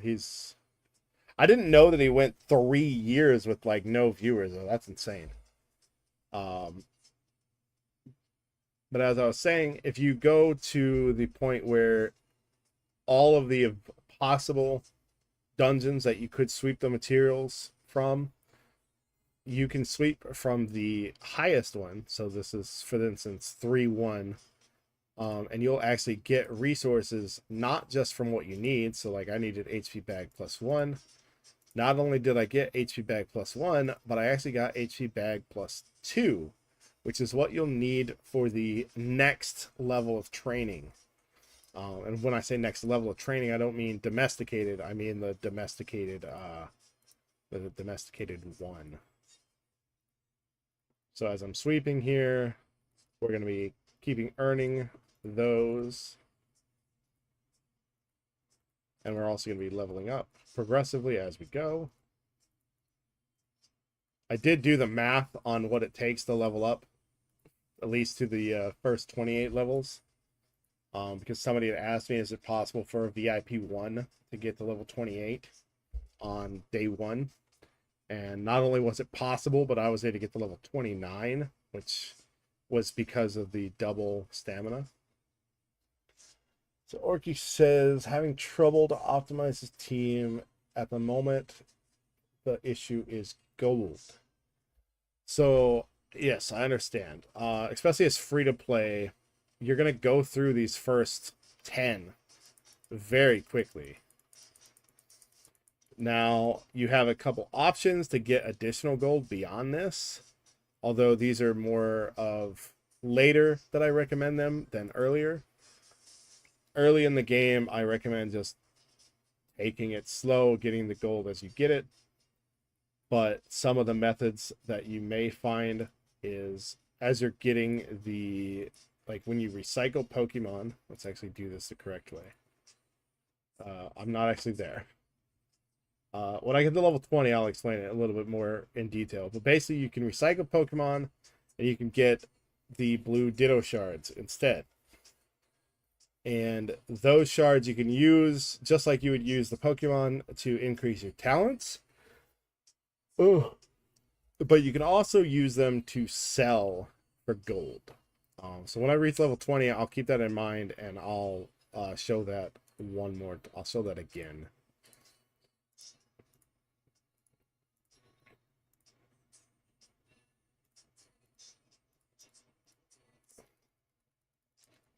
But your skills are going to take up so much gold, just as evolving takes up a lot of gold. And this is part of the reason why I was mentioning to Wonderco of managing your resources like really well early in the beginning and not stretching your team too thin early on, is so that you can actually have the gold needed to level up their skills and evolve them as you need them. Make sure my wife hasn't.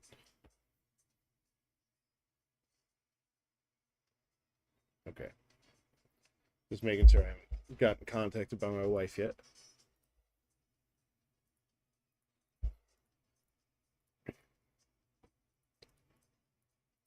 And sometimes you may have to forego leveling up a skill, especially on ones that you may not be using right away, just to make sure that you have that gold for the one you are working with.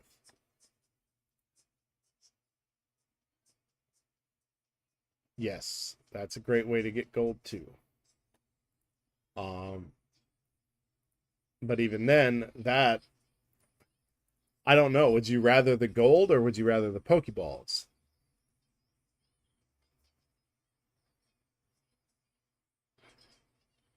Um, I mean, you can recycle SRs. It makes it where your collection is gonna basically take a kind of a back burner early on, but that's not a problem because you're gonna be able to get those Pokemon later anyway. If you're really struggling on gold, then yeah, you can go ahead and recycle some SRs, preferably ones that you're not actively working on. And be very careful with what ones you do recycle, even rares really, because you don't want to get rid of the ones with high natures. So level 4, level 5 natures, you want to make sure you hold on to those. Because, and here's the thing that really is kind of hilarious is when this game first came out, nobody was really messing with the rares or the some of the lesser known SR Pokemon. Ugh. And then there was a one of the things that unlocks later requires you to use Pokemon, only specific Pokemon. And most people didn't have some of those Pokemon, especially not leveled up. So it made things really difficult because we were just had no clue what was going to happen. Then all of a sudden, we're required to have all of this stuff that we just don't have.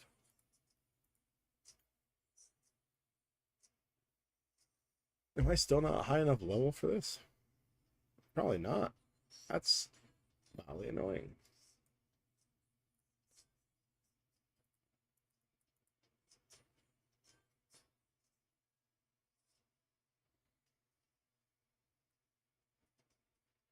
I should be able to get through here.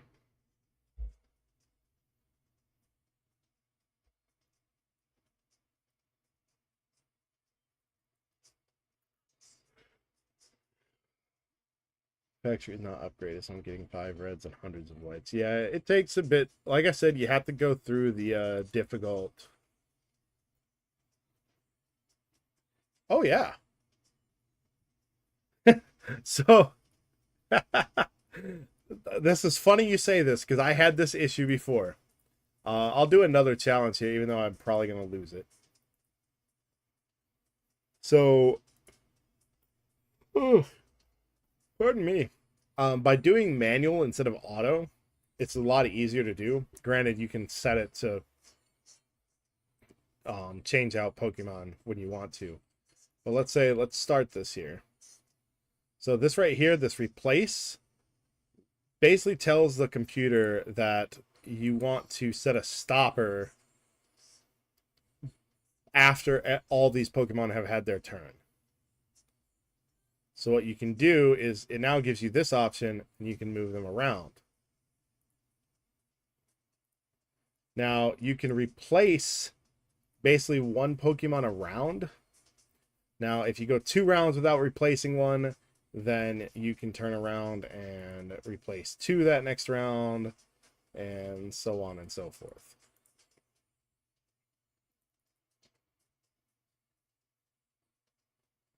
Now, and this is one of the kind of important things for a later game, there are some Pokemon that prevent the ability to be removed from combat or switched out. And with that in mind, you can kind of lock certain Pokemon in place so they can't go anywhere.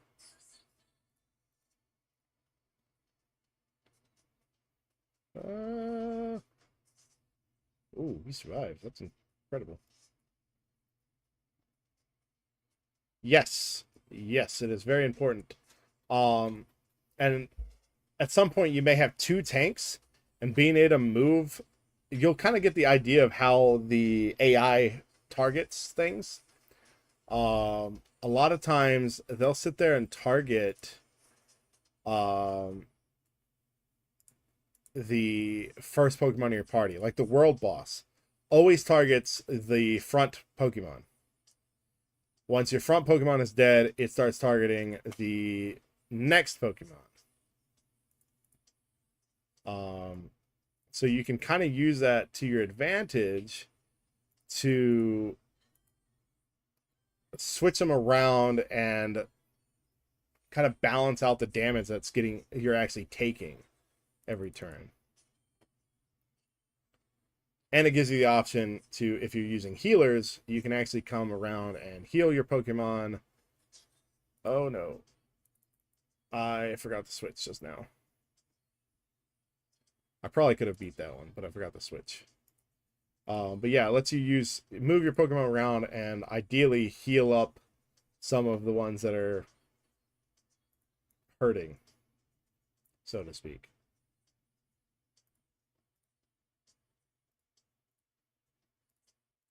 Just focus fire on Wonder real quick.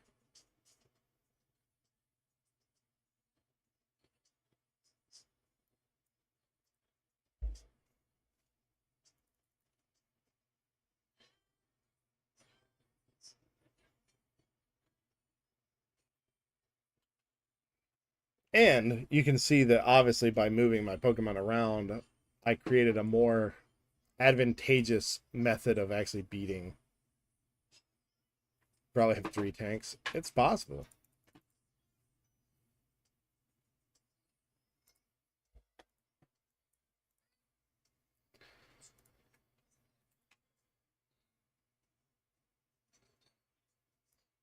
I was hoping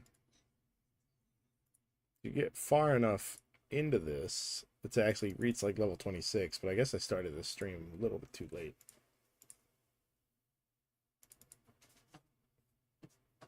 Because I imagine here shortly I'm going to have to go pick up my wife.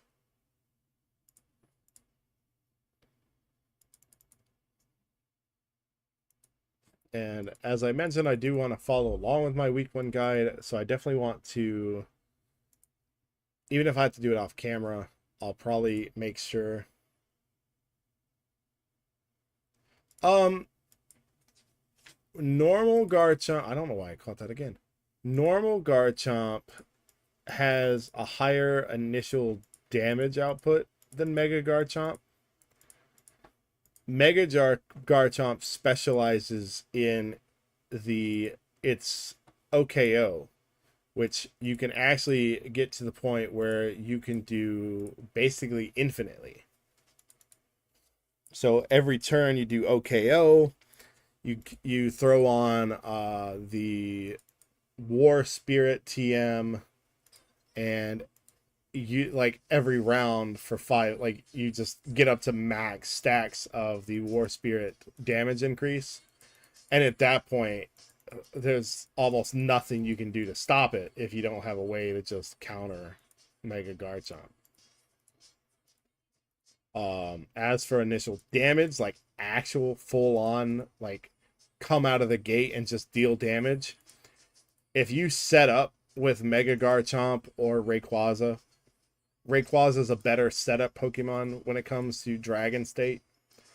But if you set up the Dragon Energy and then switch in a Garchomp, and he just wallops. Because the way Garchomp works, regular Garchomp, is that he gets a higher crit based on the number of Dragon Energy layers. And I think it even gets higher with one of its talents later on. So what you can do is you have your Garchomp sitting on the back burner. And in fact, early on, Garchomp's even more stronger than Mewtwo. Mewtwo doesn't really shine until you get a lot of SP Dittos to increase his natures and everything. How does it work to Dragon Layers or anything? So, give me just a second. We will jump out of here. I'll show you this in the decks here. Under the Dragon team. So if you look at Rayquaza, you'll see that there's a 100% chance to add 3 layers of Dragon Energy to all units. So this is going to give this little Dragon Energy symbol on to your opposing Pokemon team. And basically it makes it where the damage suffered by the Pokemon in Dragon Energy increases by 5%, and their defense decreases by 5% for 5 rounds. So they get 3 layers of this. So I'm pretty sure it's 3 instances of this. So it's like 15% more damage and 15% decrease in defense, or something like that. The math might be a little different. Also, his just ability does it too, reduces the target defense for 2 rounds in addition to that. And then if you go and look at Garchomp here, when attacking, according to the number of layers of Dragon Energy state of the target, each layer of Dragon Energy state will increase the damage by 20% and crit rate by 20%. So if it has 3 layers of Dragon Energy on it, that means it's going to do 3 instances. Well, it'll increase the damage by 20% 3 times. Now, this doesn't mean it's a 60% increase in damage. At least I don't think that's how the math works. So if you were going to do 1,000 damage normally, it would do 20% of that. So it would do 1,200 damage. But then the next layer would see the same 1,000. So it would do another 200. So maybe it is exactly 60%. Maybe the math is right. Because it either does it like that or it does cumulative, where the second instance of the thing sees 1,200 and then does 20% of that, which means 240 extra damage. So I don't know if it's cumulative or if it's just a state. Each one is 20% damage of the original damage dealt. Then there's also the crit rate, which I think crit doubles all damage.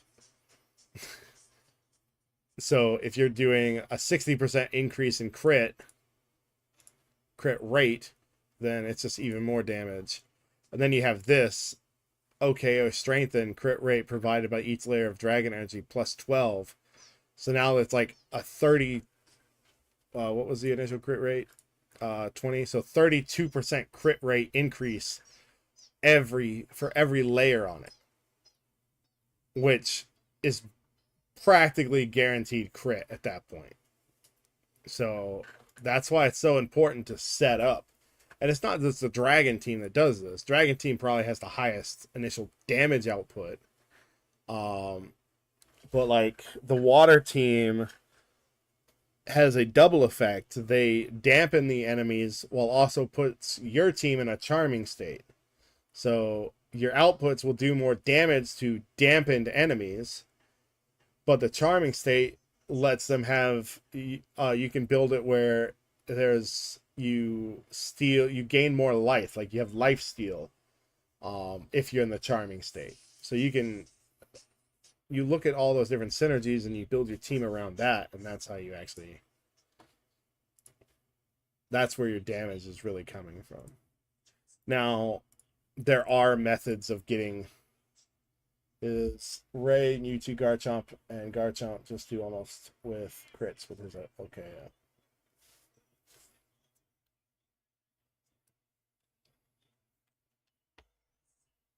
Yeah.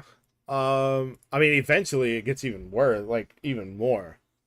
Like, because Rayquaza can get built as a pretty tanky attacker. Even without becoming Mega Rayquaza, which is hard to do. It becomes an annoying Pokemon to deal with. So you basically have that out as your setup, and then you come down with 42, level 42 on day 4? Is that right? How much you been spending? You shouldn't hit like day 4, level 42 is not possible in week 1 for any free-to-play players.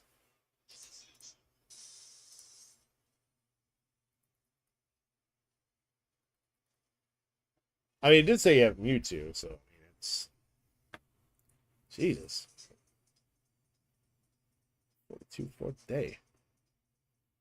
You have your methods. Level 38, yeah. I mean, for a free-to-play player, yeah, money. For a free-to-play player, you're looking at trying to get to level 41 by the end of day 7. So if you're level 42 on day 4, you're the free-to-play people on your server hate you. But as I was telling Wonderco, like, if you got the money to do it, do what you want. It's a game. Like, I just find it annoying when free to play players are like, "Oh, people are cheating," um, because they really don't understand what they're talking about. If it was an offline game, cheating would be easy. But because this game is on a server and it is always checking the server for any kind of transactions or anything, cheating does not work. I actually tested it with the methods that people were saying, oh, you can cheat with this, oh, you can cheat with that. It didn't work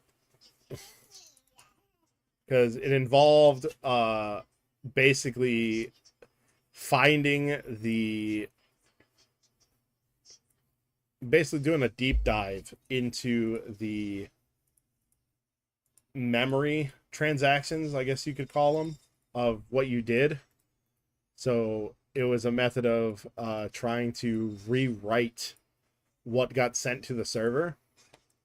But the issue with it is basically you're having to try to find a way to pause the transaction. But every time you would restart it, the server would detect that something was wrong, and after like a couple minutes it would reset itself. Like you could change the value, but you couldn't use it.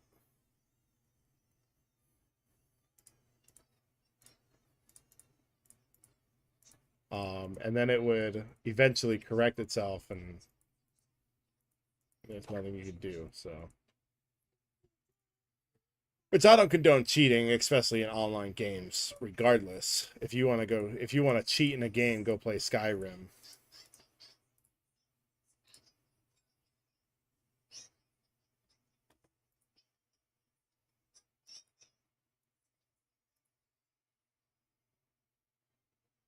Yeah, it's nice when you only have to pay a little bit and you can be as high as the highest one on your server. My main server right now, like I just reached level 49 today. I'm number one on my server, but I'm VIP 7. I've spent over $100 in the game already. And there's a person on, not in my server, but one of the servers in my block in the World Gym.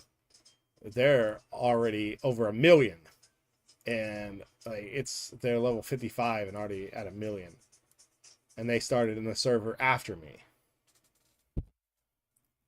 So money gets you a long way. Yeah. Oh, I don't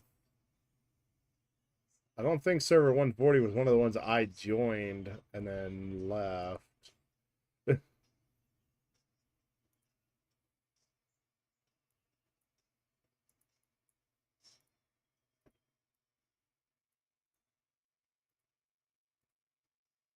I know there was one I started on as just for test, just for the person that wanted me to see how much experience it needed to get to level 28 and if it was possible to do on day 1 as just a VIP one.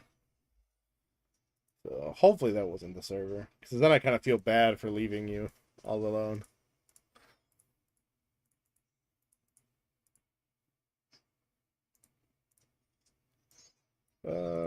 Do I want Greninja?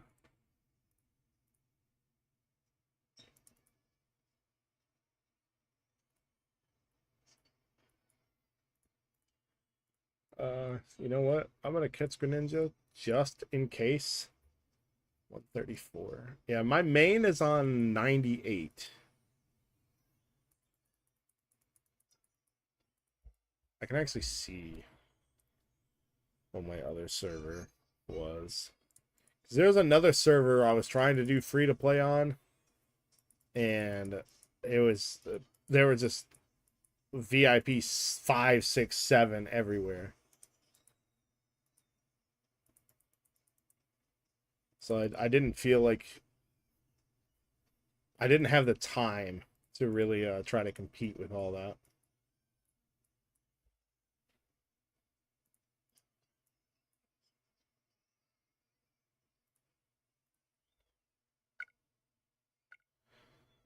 So let's see, you said, yeah, 140. Yeah, I wasn't on 140 or anything like that, so we're good. Yeah, for World Tournament's one of the things I don't like because if your server dies and there's nobody working with you, you're kind of just alone and you can't really compete with it, which means you're stuck with getting just like the lowliest amount of rainbow coins every week or every world tournament. Is there no snow lights? There we go.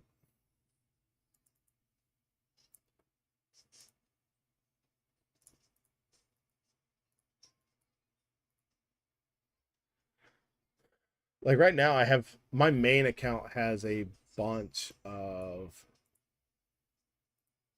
the cosmic shards. It's got 12 of the comic shards, but there's just no point when the two servers above me are putting hundreds of dollars into the game every single week. Now, I am going to be happy when the guy that's currently selling the Kyogre and Mega Gyarados on my server decides to lower his price. I will be tickled pink when that happens. Which I'm actually curious if he will lower it, because currently he's got it at the value that I have for those Pokemon in late game, which is like 2,500 rainbow diamonds. If I can get him to drop it down to like 2,000, I may just go for it. At least for one of them, probably the Kyogre.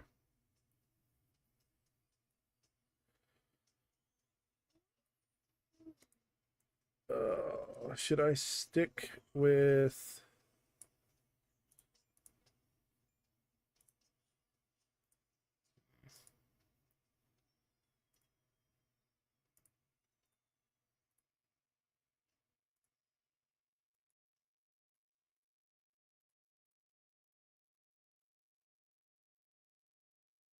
I'm not getting any good draws, so I would have to... If somebody sell Mewtwo, I'll just go for it. Wow. Yep. You got lucky there. I wish that would have happened to me. I had to go a full 35 before I got my Mewtwo. And I had to wishlist it too. Because I was not about to sit there and risk getting just an SP Ditto.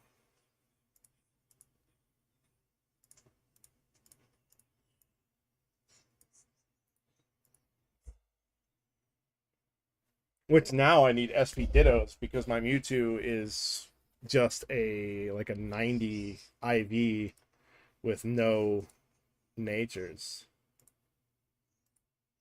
I don't think. Oh, I guess I could put that a level 1 lax nature in there. I've already used the IV, but still, like, it's not great.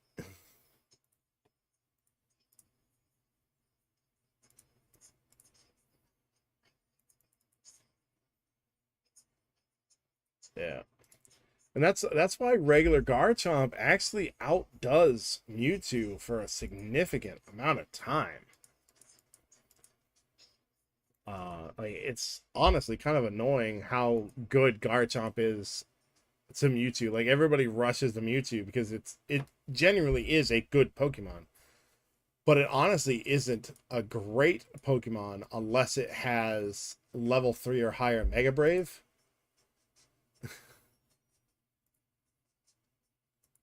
So until then, and plus additional natures, until then, you're kind of just almost better off using Garchomp. Especially seeing like, yeah. Well, that's just because of the held items. I have a Garchomp that's max Mega Brave, max Naughty, level 4 relaxed, and a level 3 Brave. So it's got like guaranteed 100% crit if they have at least like 2 or 3 layers on it. Um, Actually, no, he's always guaranteed 100% crit. As long as if there's even 1 layer of dragon energy and at least like 2 Pokemon, he's like guaranteed 100% crit.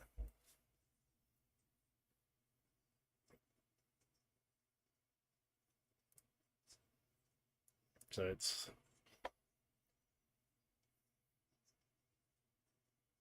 but obviously having multiple stacks of dragon energy just makes it even more powerful.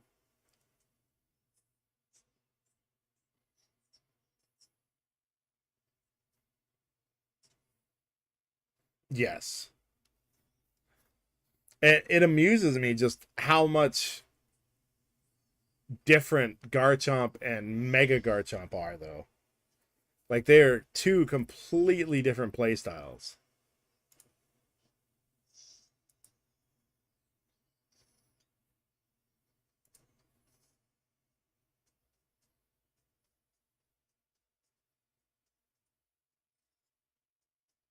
Whew.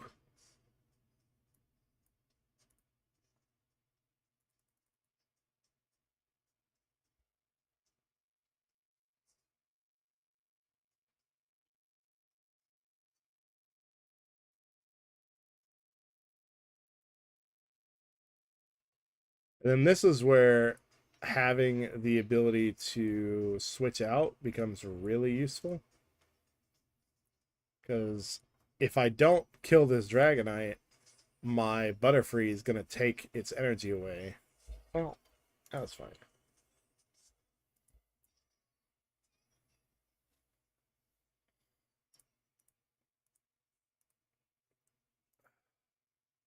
Dang, I've been good. I've been doing this for over 3 hours today. That's crazy.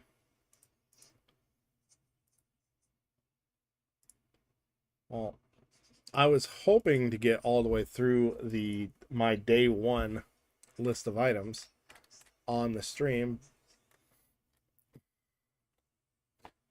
but it looks like I'm probably gonna have to finish that up off camera, and then tomorrow when I come on the stream, I'll be able to show you one that I'm still VIP 0 because, like I said, I'm gonna do this free to play, but also show you what I've done since then, my new team composition and everything like that. Can't use Mega Jar. Garchomp as it just lowers my DPS with same stars and all, so I'm gonna swap him with Mega Diancie or something. I mean, it's fine if you want to do that. I don't know if you've seen the infinite Mega Garchomp that exists.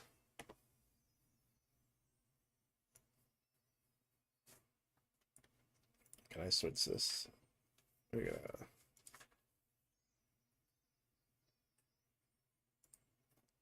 All right, let me jump to here. I'm gonna switch to my main account real quick.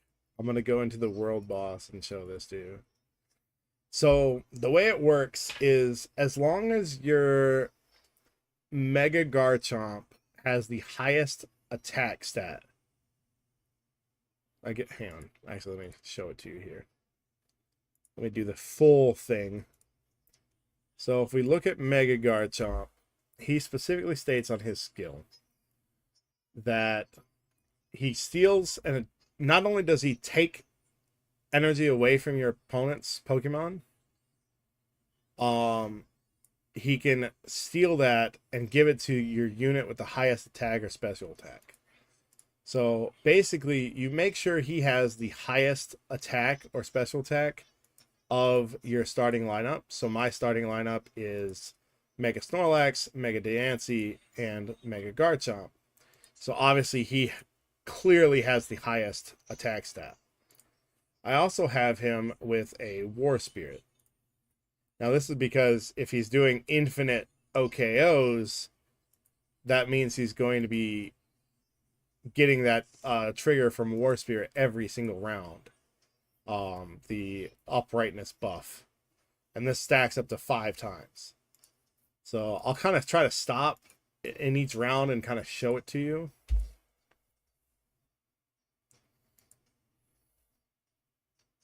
So I'm going to do this manually. I'm not going to skip it. So we're going to do this, and then we're going to do Swords Dance. And here's the thing. Even when they don't have energy, he still steals energy. So I'm gonna do this instead of Stopper. My Mega Snorlax is built for high stun chance too. So he dealt 59,000 that turn. So what I want to do is, if you look at here, you'll see the dragon energies there. Where is... Oh, no, I need to be looking at my guy. Here we go. Damage dealt is increased. This is his uprightness buff, and that's ×1. You'll notice he still has his 2, though. So what I'm going to do now is I'm going to go here. Oh, I should attack the same guy. But we'll see how much damage he does now. So now he's going to go. He's done 72. Now, granted, that could be because I did Garchomp instead of Mega Garchomp. But if you look at him now, he's got another stack of damage increase. And he still has 2.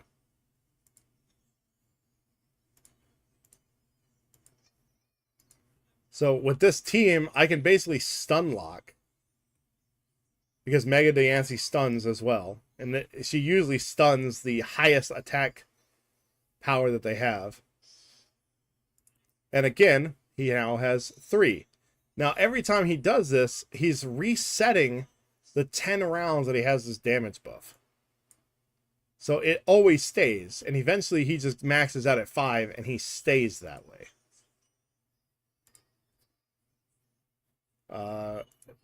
He's most likely not even going to get an attack off here.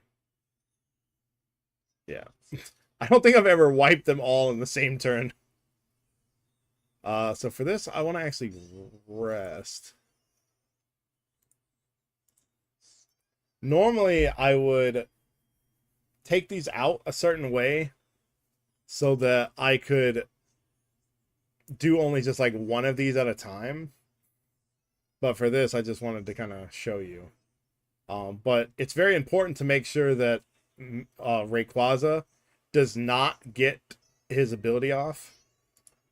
His ultimate ability. But you'll now see he has 4 stacks. As long as you keep him from doing this, they do nothing to me. But 77,000 to Rayquaza, and I'm just going to keep hitting Rayquaza probably. Because, like I said, they do nothing. And this is because they don't have that dragon energy buildup. So now it's 108,000 compared to the 77,000 it did prior.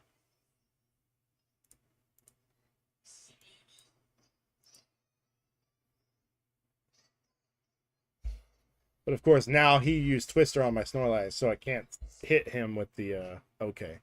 And that's now 112. So I think that might be... Yeah, he's at 5, so that should be the highest he can do every turn now. At least against Rayquaza.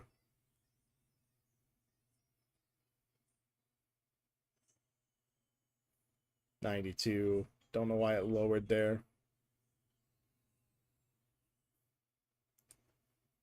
Let's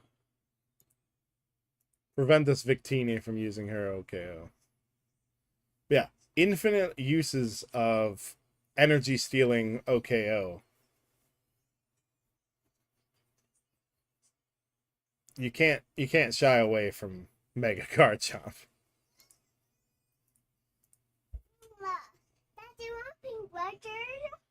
Not right now, Leia. We'll get some before we go pick up your mummy.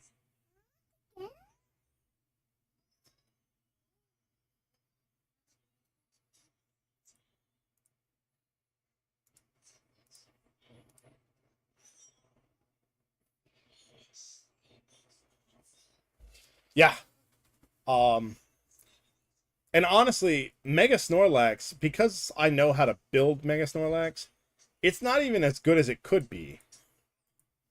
Um, because technically, the way it works is that its stun is maxes out.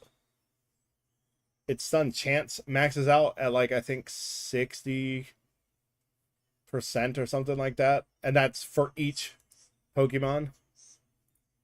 Um, but the left held item, every damage on all Poke counts as damage towards the world boss.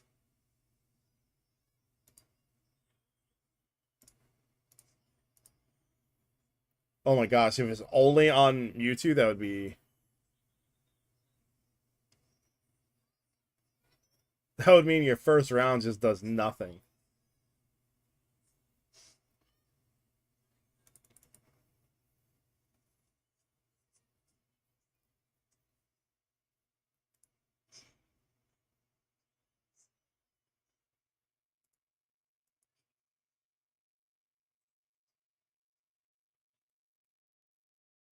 I mean, it's not bad doing that kind of damage on just Mewtwo. At least I don't think that's how it works.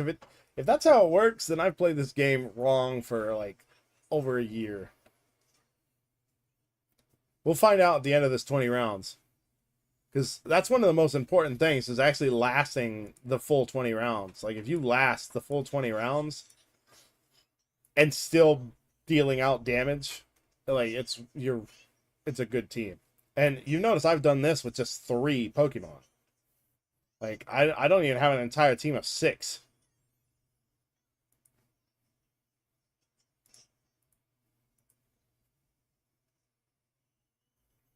Yeah. I mean the only healing I have is Deontay's middle ability, and Snorlax has its own little healing thing. But I have to do it manually because otherwise the computer thinks that it needs to do Snorlax's rest.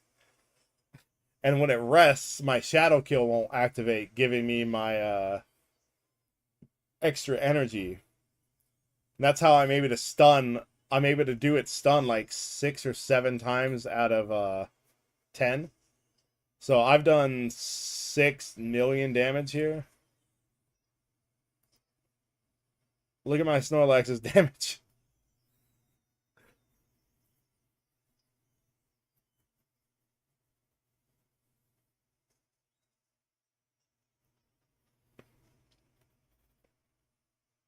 Like even my Mega Diancie did almost a million damage. Like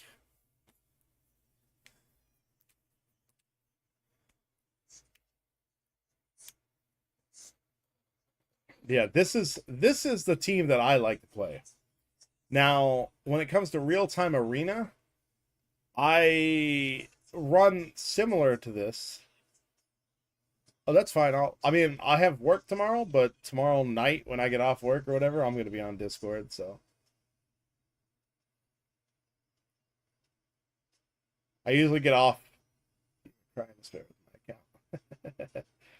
It's fine. Like I'm happy that I did this because now I'm ranked 2.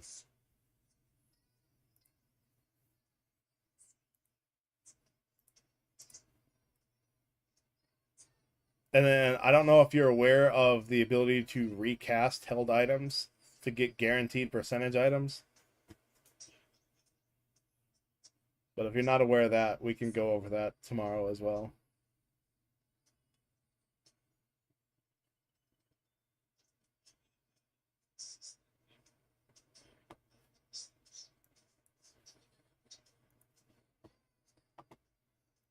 But I think that I have been on long enough.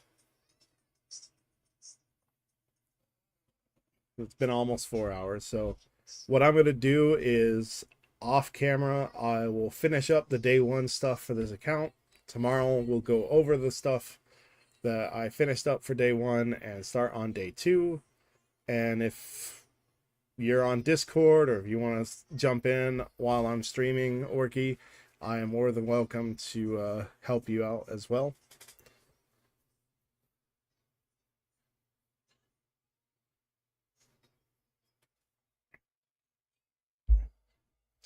But I do want to thank everybody that did. I have to sleep too. Hello, works. Okay, that's perfect. I do want to thank everybody that did tune in. It did look like I had a decent amount of views. So once again, thank you, and I will see y'all next time. Thanks.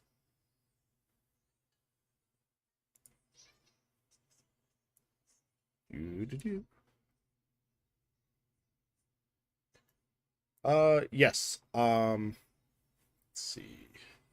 I'll go ahead and share it here.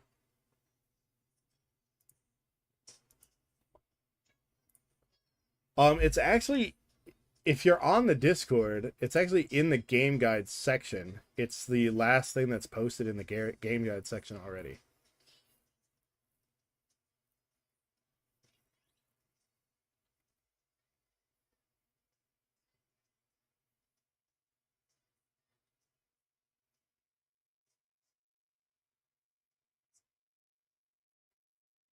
And if you can't access it from there, just at me in the Discord or shoot me a message, and I'll make sure that you have access to it.